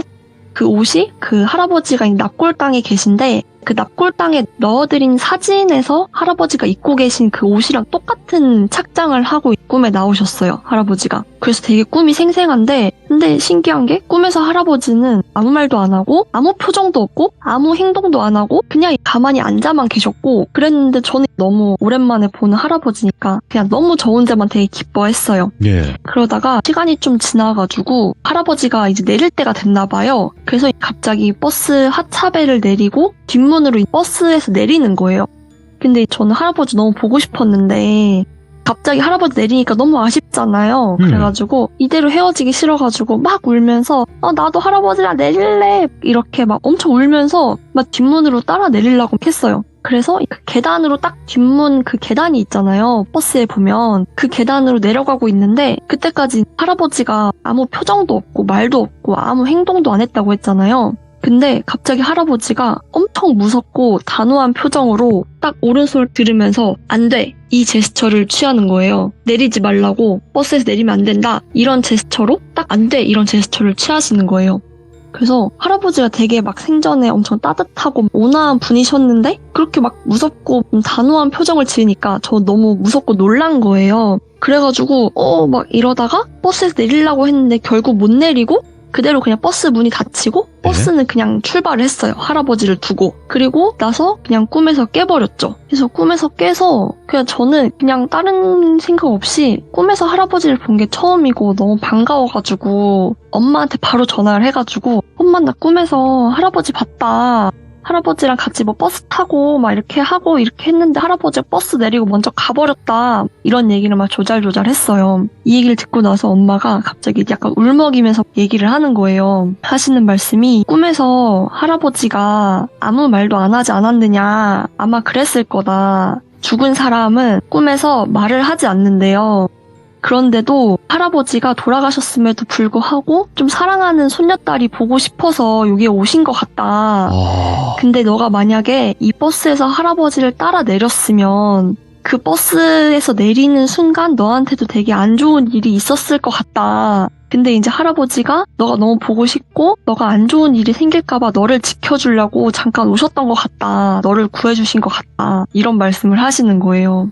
그래서 이 얘기를 듣고 나니까 이 집에서 아까 그 친구가 잘 때 어떤 남자애가 막 돌아다니고 이랬다고 했잖아요. 예. 펜션 분위기도 되게 으스스하고 그랬던 것들이 막 생각이 나면서 뭔가 이 펜션의 터도 좀 안 좋고 날씨도 되게 안 좋은 날씨라서 이상한 기운이 조금 있는 그런 곳이었는데 만약에 할아버지가 없었으면 나에게도 조금 뭔가 되게 무서운 일이 생기지 않았을까라는 그런 생각이 들면서 네. 뭔가 할아버지가 제가 위험한 일이 생길까봐 걱정이 돼가지고 생전 안 나오시다가 이렇게 나타나신 것 같다라는 그런 생각이 들더라고요. 그래서 뭔가 이 사건을 통해 느낀 게 네. 저는 확실히 뭔가 좀 그런 터 같은 거에 조금 예민한 것 같고 네, 그래서 그런 이사를 가든 뭘 하든 이런 터 같은 거를 고르는데 조금 신중해야 될 것 같고 또 어쨌든 두 번째 얘기에선 할아버지가 나를 구해줬다라는 생각에 가슴이 좀 뭉클하기도 하고 예. 그랬던 경험이었던 것 같아요. 네. 근데 말씀하신 내용 중에 죽은 네. 자는 말이 없다라는 말이 괜히 나온 말은 아니거든요. 네, 저는 그런 걸 몰랐거든요. 네. 죽은 자는 말이 없다라는 말을 하니까 정말로 꿈에서 할아버지가 아무 말도 안 했다는 그런 딱 생각이 나는 거죠. 예. 그래서 네,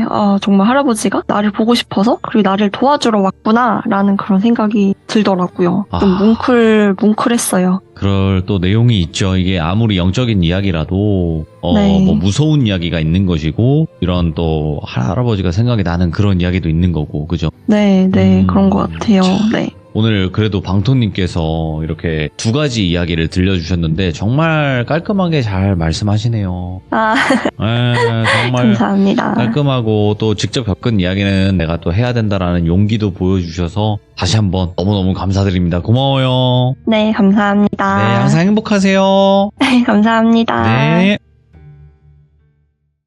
자, 이번 이야기는 시청자 빵코띠님. 좀 어렵네. 빵코띠님. 네, 빵꼬가 아니라 이제 빵코띠님. 되게 어렵네. 코띠님이라고 하도록 하겠습니다. 네, 코띠님께서 찾아와 주셨는데, 오늘 해주실 이야기 상당히 저는 뭔가 미스테리하다고 느꼈긴 했는데, 여러분들의 생각은 어떨지 한번 궁금하거든요. 같이 한번 바로 들어보도록 하겠습니다. 네, 안녕하세요. 코띠님, 반갑습니다. 네, 반갑습니다. 이게 오늘 해주실 이야기가 저는 상당히 좀 살짝 미스테리하다고 느끼긴 했거든요. 네, 맞아요. 좀. 이게 저도 도대체 미스테리한 뭘까? 부분이. 네. 그래가지고, 이거는 우리 또 귀정님들의 생각도 궁금하긴 하다라는 생각이 들더라고요. 네. 네, 그래서 일단은 코띠님 시작 전에 어차피 네. 지금 이 집에서는 멀리 나와 계신 거죠? 네네, 지금은 아예 다른 지역에 살고 있어요. 그러면 큰 지역만 말씀이 가능하실까요? 거기가 특정되지만 이제 않게. 충청북도에 있는 오. 그 면 단위에 있는 집이었어요. 충청북도. 네. 알겠습니다. 그러면 일단 어떤 집이었는지 바로 한번 출발을 해보도록 하겠습니다. 렛츠고! 길이십니다. 빵코띠예요.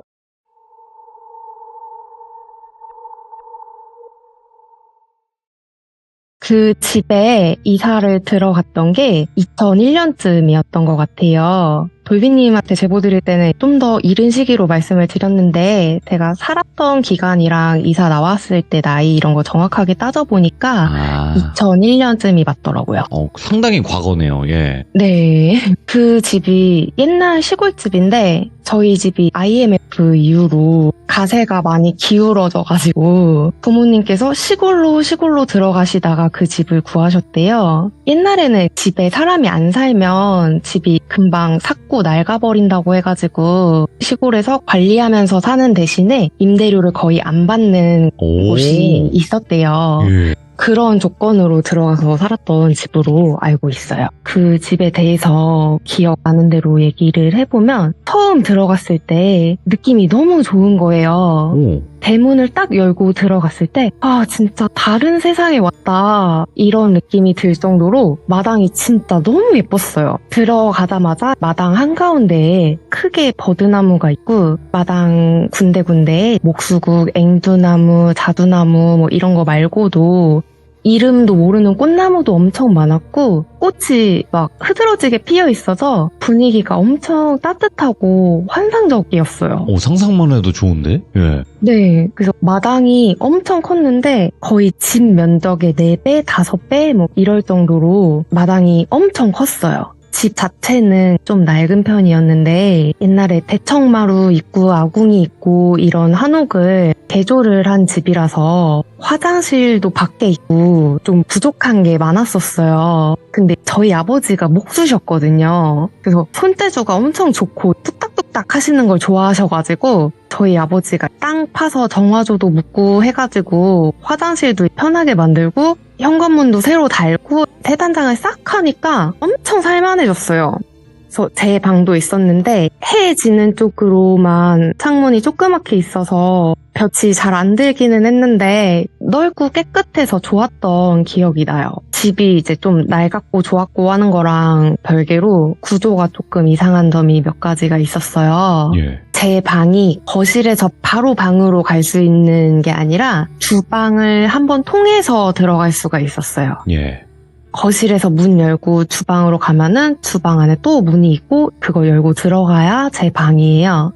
또 제 방에서 바로 뒷마당으로 통하는 문이 있는데 그거를 벽지로 막아놔서 문이 있었다는 흔적만 있었는데 이게 이상해서 엄마한테 물어보니까 옛날에 식모방 같은 거일 거라고 하시더라고요. 식모 일 하시는 분들은 거의 부엌에서만 일하고 주인집 불편하지 않게 들락날락 해야 되고 해서 출입구도 따로 있고 그랬다고 옛날에는 흔했다고 그러시더라고요. 그 막아놓은 문 방향이 뒷마당 쪽인데 그쪽이 정북향이에요. 정북향인데 뒷마당 쪽으로는 얕은 언덕이 있고 거기에 대나무 숲이 빽빽하게 있어가지고 그쪽으로는 담장이 없었어요. 예. 이 집이 원래 대청마루가 있는 집에 벽 쳐서 막아가지고 거실을 만든 거라서 거실도 이렇게 양옆으로 길쭉하고 거실 한가운데 기둥도 있고 그랬어요.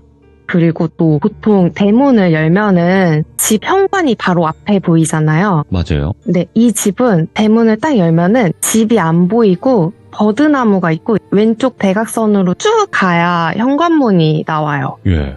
그래서 마당이 또 다 흙이라서 비 오면 진창되고 하니까 징검다리처럼 이렇게 넓적한 돌을 마당에 듬성듬성하게 깔아놨어요. 감성 있는데? 예. 네, 조금 운치 있죠. 그 돌 깔아놓은 양옆으로 또 낮은 나무 같은 게 심어져 있어가지고 또 돌길로 지나가야지만 집에 들어갈 수가 있었는데 그 돌길 한 가운데에 길을 끊어먹는 위치에 버드나무가 있어서 통행이 너무 불편한 거예요. 예. 돌길 중간에 뜬금없이 버드나무가 딱 있어가지고 다니기가 너무 불편했죠. 제 생각에는 이 나무가 모든 일의 시작이었던 것 같은데 이 집에 살고 한 1년 좀 안 되게 살았을 때일 거예요 아마. 근데 다니기가 너무 불편하니까 저희 아버지가 주인집에다가 이거 좀 베어도 되냐고 물어보셔가지고 이 나무를 베어버리셨거든요. 근데 이 나무를 베기 전이랑 후랑 집에 대한 기억이 너무 상반돼요. 예. 나무를 베고 나서 일주일도 안 돼서 집에서 기르던 개가 죽은 거예요. 예. 좀 큰 황구였는데 아무 이유도 없이 그냥 죽어 있었어요. 그러고 나서도 개를 여러 번 데려왔어요. 시골이니까 동네 강아지 새끼 나오면 데려가라고 많이들 그러셨거든요. 근데 제일 오래 산 애가 6개월을 못 넘겼어요. 아이고, 예. 다 죽었어요. 그리고 나무 베고 난 뒤에 제가 이상한 꿈을 꾸기 시작했는데 꿈속에서 대문이 쾅쾅쾅쾅쾅 하는 소리가 들려서 제가 거실 창문으로 쓱 내다보니까 담 너머로 흰색 두루마기를 입은 사람이 제 쪽을 쳐다보고 있는데 이 사람 머리가 개인 거예요. 뭐야? 이게 왜 꿈에서는 이제 물리적으로 말이 안 되는 거리라도 그쵸. 이상하게 자세히 보이기도 하고 그렇잖아요. 저도 그 사람이 되게 자세하게 보였는데 흰색 두루마기 입은 사람 몸에 개 머리가 달렸는데 검은 개였어요. 예? 털은 윤기가 하나도 없이 빳빳하고 눈도 좀 백내장 걸린 것처럼 탁하고 광견병 걸린 것처럼 침이 질질 흐르는데 입에 거품을 가득 문 것처럼 보이더라고요. 예? 그래서 이 사람이 움직이는 것 같진 않지만 대문이 쾅쾅쾅쾅 하고 울리니까 왠지 모르게 이 존재가 집에 들어오고 싶어 한다는 게 느껴지는 거예요. 그래서 이게 꿈속이지만 이거는 무조건 피해야 된다 싶어가지고 집에 없는 척을 하다가 꿈에서 깼어요. 그러고 거의 평범하게 아무 일 없이 지내다가 잊을만 할 때쯤에 다시 꿈에 나오는데 그때마다 점점 이 개 머리 달린 사람이 집에 가까워져요. 대문 다음에 마당 안에 들어와 있고 그 다음에 돌길 따라서 좀 더 가까워져 있고 이런 식으로 예. 그 다음에는 거실 창문에 붙어서 집 안을 들여다본다든지 그런 모습으로 나타나다가 그 다음에 현관문 앞에 있고 이렇게 매번 가까워지다가 마지막에는 그게 개 머리가 거실 기둥 옆에 서 있는 모습이 꿈에 나오더라고요. 대문 밖에서 거실로 들어오기까지가 그 기간이 한 1년 정도 걸린 것 같아요. 그 이후로는 그 존재가 집 안에 들어온 꿈을 꾸고 나서는 그런 꿈을 꾼 적이 없어요. 네. 그리고 꿈을 꾸기 시작한 거랑 비슷한 시기에 저랑 저희 가족들이 스스로 느끼지 못할 정도로 천천히 이상해져 갔는데 예? 그때 당시에는 스스로 이상한 행동을 하는 줄도 몰랐고 그 상태를 인지하지도 못했고 모든 게 정상인 줄 알았거든요. 예. 아주 나중에 거기서 나오고 나서 그 집에서 우리 식구들이 진짜 이상했었구나 하고 느꼈어요. 집 자체가 이상해진 것부터 말씀을 드려야 될 것 같은데 어느 날부턴가 집에 쥐랑 벌레가 엄청 많이 생기는 거예요. 집에 벌레가 껴요. 파리 같은 거랑 곱등이 이런 게 조금 진해 이런 것도 나오고 다양한 벌레가 비정상적으로 많이 나온다 싶을 정도로 근데 딱히 집이 비위생적이었던 건 아닌 것 같은데 갑자기 엄청 많아졌어요. 근데 보통 사람 같으면 뭐 세스코를 부른다든지 뭐 약을 뿌린다든지 쥐약을 놓는다든지 뭔가 벌레랑 쥐를 없애기 위해서 노력을 하잖아요. 근데 저희 집에서는 아무것도 안 하고 그 상태 그대로 방치가 돼서 막 집안에 쥐똥도 굴러다니고 쌀벌레 엄청 생기고 벌레가 옷에 알도 까놓고 그랬는데도 그냥 아무렇지 않게 치우고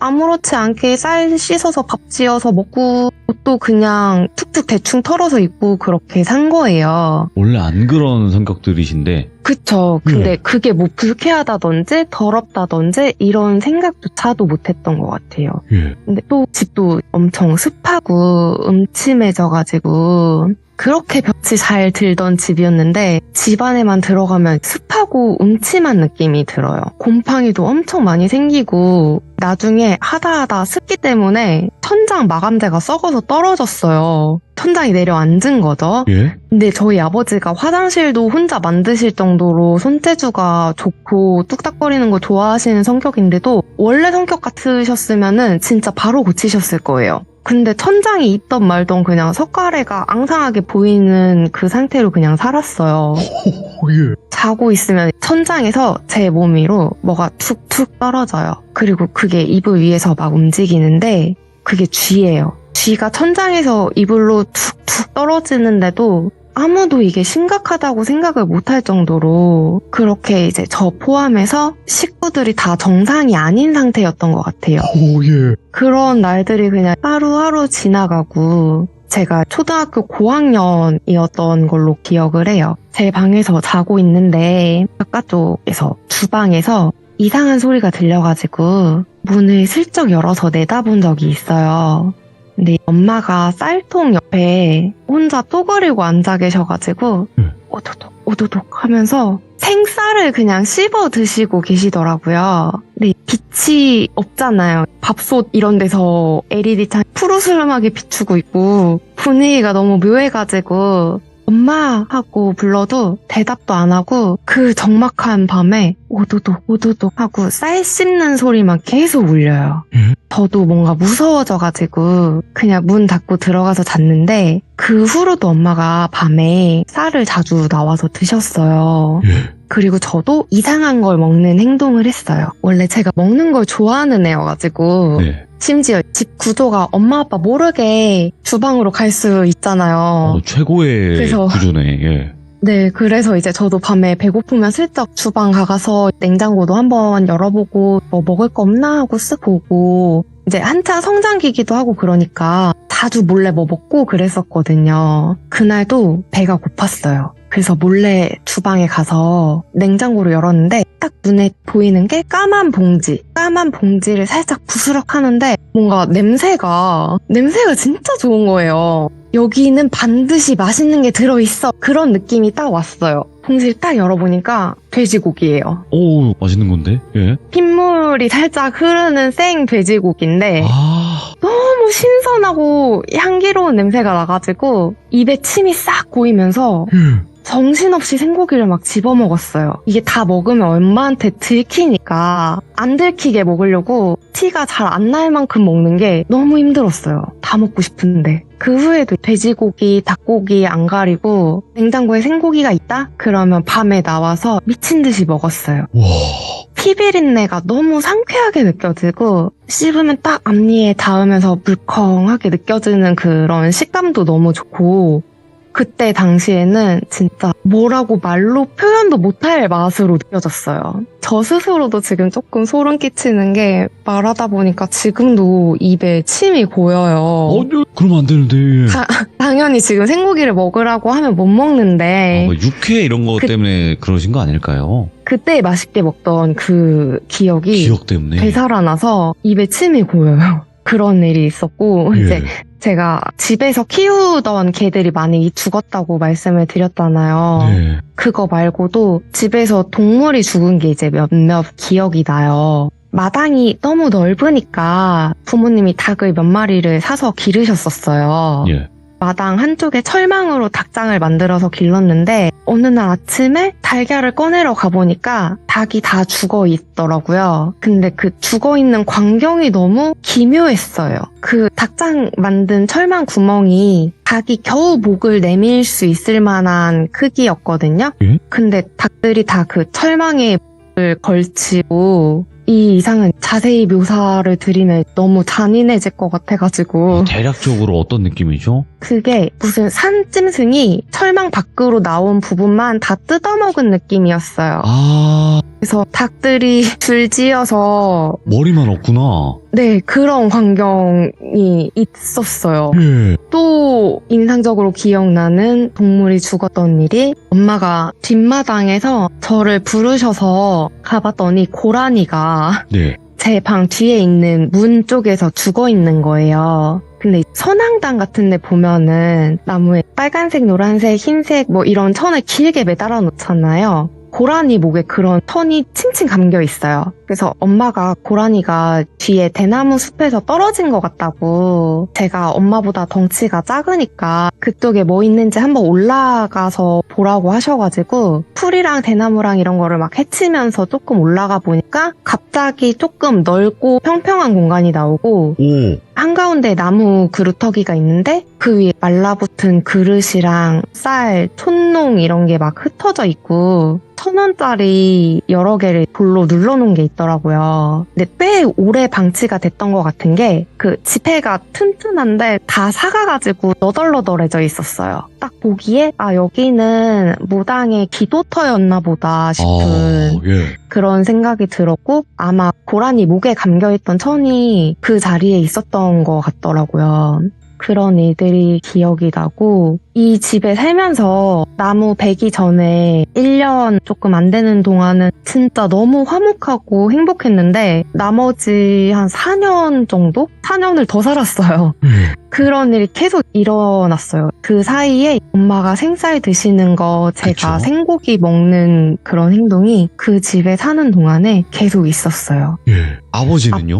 아버지는 목수시라 네. 큰 공사 있고 하면은 떠나서 몇 달 동안 계시고 하셔가지고 그렇게까지 이상한 행동을 보이시지는 않았어요. 예. 근데 집에 계시는 동안에는 조금 식탐이 심해지셔가지고 토할 때까지 드시고 이런 경우가 몇 번 있었어요. 또 짜잘하게 뭐 돈 문제, 동네 사람 문제 뭐 이런 것 때문에 부모님끼리도 계속 싸우시고 네. 그 집에서 처음으로 아빠가 엄마랑 저한테 손찌검을 하셨어요. 예. 근데 지금은 너무 자상하시거든요. 말이 원래 안 되지. 자상한 분이세요. 네, 너무 자상한 분이신데 나중에 아버지가 그 얘기 하시면서 자기가 뭐에 치였었던 것 같다라고 얘기를 하시더라고요. 좀 허무한 결말일 수 있는데 2006년쯤에 집주인분이 그 집을 다른 용도로 사용을 하셔야 한다고 해가지고 이사를 나왔어요. 이사 나오자마자 다른 집으로 이사 가자마자 그동안 지속적으로 있었던 식구들의 이상한 태도 이런 게 싹 사라지고 엄마도 더 이상 밤에 일어나서 쌀을 씹는다든지 하시는 일을 안 하시고 저도 생고기를 먹고 싶은 욕구가 완전 사라졌어요. 우와, 예. 진짜로 뭔가 쉬었다가 깬 것처럼 예.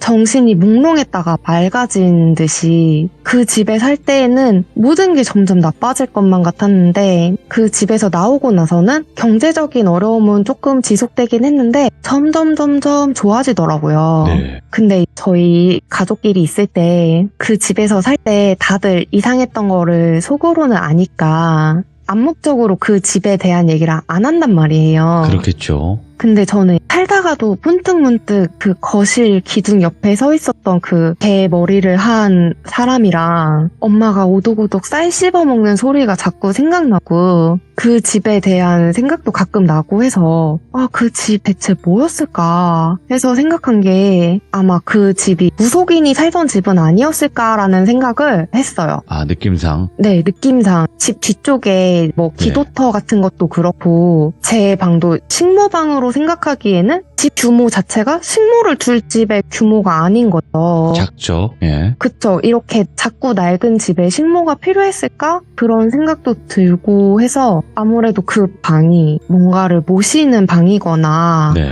신당은 아니었을까 그런 생각을 했어요. 비정상적으로 넓은 마당도 수상하고 네. 그리고 나중에 알았는데 무속에서 버드나무가 귀신을 쫓는 나무라고 하더라고요. 예. 근데 그 나무가 귀신을 막아주는 거면 저희 집으로 들어오는 온갖 나쁜 그런 것들을 막아주고 있었는데 저희 아버지가 뱄죠. 멋모르고 베어버리신 거라면 저희 가족 전부 뭔가가 씌여 있었던 걸 수도 있겠다 싶더라고요. 근데 버드나무가 이게 좀 물가에 있는 나무 아닌가? 네, 저도 그렇게 알고 있는데 네. 그 어린 시절이니까 네. 버드나무 실물을 그 집에 살면서 처음 봤어요. 그게 되게 을씨년스럽지 않아요? 보면? 근데 그 나무를 베기 전에는 거기가 너무 환상적인 그런 분위기다 보니까 그 나무 자체가 엄청 청량하게 보였거든요. 엄청 청량한 그런 약간 상쾌하게 보이는 그런 느낌이 있었어요. 야, 그러면 진짜 여태까지 지금 사연을 쭉 한번 들어봤잖아요. 네. 근데 그 나무를 베고 나서 결국에는 그 개머리가 들어온 거죠. 그죠? 그쵸. 저는 그렇게 생각해요. 네. 나무를 뱄기 때문에 네. 그런 존재가 집에 들어왔던 거라고. 그러니까 그 나무가 있었을 때는 그 길목을 지나올 수 없었을 거라고 생각이 저도 들었었어요. 네. 그래서 그 이상한 위치임에도 불구하고 거기 있었다라고 생각은 하는데 이제 네. 미스테리한 부분들이 뭐냐면 후에 이사를 가고 나서 다 괜찮아진 상태에서 저는 그것도 궁금한 거예요. 엄마 그때 쌀을 왜 씹어 먹었어? 아니면 어머님 쪽에서 코띠야 너 근데 왜 생고기를 그렇게 먹었니? 아니면 아버님께서 둘이 왜 그랬었어? 이렇게 서로에게 물어본 경우가 없었나요? 한 번도? 한 번도 없어요. 이유가 있었을까요? 물어볼 그러니까 수는 뭔가 있잖아요. 뭔가 암묵적으로 가족들끼리는 그 집에 대한 얘기를 하면 안 된다라는 분위기가 있어요. 그래서 그 시기에 있었던 좋은 일들도 얘기를 안 해요. 진짜 미스테리해요. 저도 이거 사연을 받았지만 도대체 네. 뭘까? 왜 그런 행동을 했을까? 그리고 이게 저는 그래서 아까 말씀은 드렸지만 빙의의 일종일 거다라고 말씀은 드리긴 했잖아요. 네네네. 그래서 왜 그 개의 빙의가 됐다라고 판단을 저도 했었냐면 그 말씀하신 것 중에서 쥐나 벌레들을 거부감이 없었잖아요. 애초에. 네. 그래서 개들은 같은 동물들을 막 그렇게 지저분해하거나 막 그러진 않으니까 그런 것 같아요. 그런 게 아닐까라는 생각을 했었어요. 네. 저는. 아니 그게 아무렇지 않을 일이 아니잖아요. 갑자기 하늘에서 뚜둑 떨어졌는데 그게 쥐인데 그냥 뭐 쥐네 하고 말 수가 없는 건데. 근데 그때 당시에는 그냥 지나가네? 약간 그렇게 생각이 됐었어요. 벌레네? 쥐네네? 막 이런 느낌으로 그냥. 네, 그냥 툭 털고 사용하고 뭐 그런 식으로. 근데 지금 생각해보면 정상은 아니잖아요. 이 행동들이. 그쵸, 저 지금 벌레 진짜 와, 싫어해요. 이게 말이 안 되는데 그때 당시에 어떻게 가족분들이 전부 다 하나같이 그랬을지가 그것도 의문이고 서로 이야기를 안 나눠봐서 사실상 그 뒷이야기가 분명히 있을 수도 있어요. 왜냐면 이거는 코띠님의 시점이고 어머님의 시점이 다를 수도 있거든요. 네, 그럴 수 있어요. 그래서 그 생고기를 먹는 코띠님의 모습은 더 달랐을 수도 있다고 저는 봐요. 저는 이제 다른 식구들한테 제가 생고기를 먹는 모습을 안 들켰다고 생각을 하고 있었거든요. 그렇겠죠? 그러니까 저 스스로는 그렇게 생각을 하고 있는데 불비님 말씀을 들어보니까 엄마한테 한번 조심스럽게 여쭤봐야겠다는 생각도 들어요. 그러니까 엄마 나 옛날에 그 집에서 생고기 먹었던 거 본 적 있지? 이렇게만 물어보셔도 너 그 얘기 왜 꺼내? 이렇게 나오시면 보신 거예요. 제가 봤을 때는 너 그 얘기 꺼내지 말라 그랬지? 하지마. 막 이렇게 하시면 아마도 보신 적이 몇 번 있으셨던 것 같기도 하고, 와 이거는 귀신이 꿈에서 그냥 그 개머리 귀신 한 것밖에 나오지 않았는데 이렇게 무서운 이야기가 되네요. 네, 그 모습이 제가 20년 넘게 지났는데도 자꾸 생각이 나가지고 인터넷에 막 검색을 해봤어요. 혹시 네. 비슷한 거 본 사람이 있는지 네. 찾아봤는데 없는 것 같더라고요. 이거는 과연 무엇일까는 저희 또 시청자분들이 아마 굉장히 많은 댓글을 달아줄 거예요. 영상을 보신 분들은. 근데 네. 도대체 어떤 존재였을까는 그 중에서 그 빵꼬띠님께서 한번 이게 제일 유력하다라고 생각이 드는 댓글을 한번 보시면 될 것 같아요. 네. 네, 아이고 오늘 떨지 않고 이야기 너무 깔끔하게 해주셔서 다시 한번 감사드립니다. 감사합니다. 네, 혹여라도 다른 이야기가 있으시면 또 언제든지 찾아와 주세요. 감사합니다. 네, 감사합니다. 네, 고맙습니다. 야, 이거는 미스테리를 넘어서 섬뜩했어요. 솔직하게. 소름 끼쳤어요. 오랜만에 소름이 쫙 끼쳐. 상상을 해봤거든요. 그 쌀을 그냥 생쌀을 씹어 먹을 수는 있는 거예요, 여러분들. 뭐 그거 안 되는 건 아니거든요. 근데 밤에 혼자 쭈그러앉아갖고 그거 아무 행동을 안 하면서 씹어 먹고 있는 행동이나 생고기를 막 맛있게 먹고 있는 느낌이라든지 이런 게 아무렇지 않았대요. 그때 당시에는. 그게 너무 섬뜩했어요, 진짜. 그래서 여러분들도 이런 부분에 대해서 특히나 개 머리를 한 두루마기를 입은 그 존재가 뭐였을지를 댓글로 꼭 남겨주시길 바라겠습니다. 감사합니다.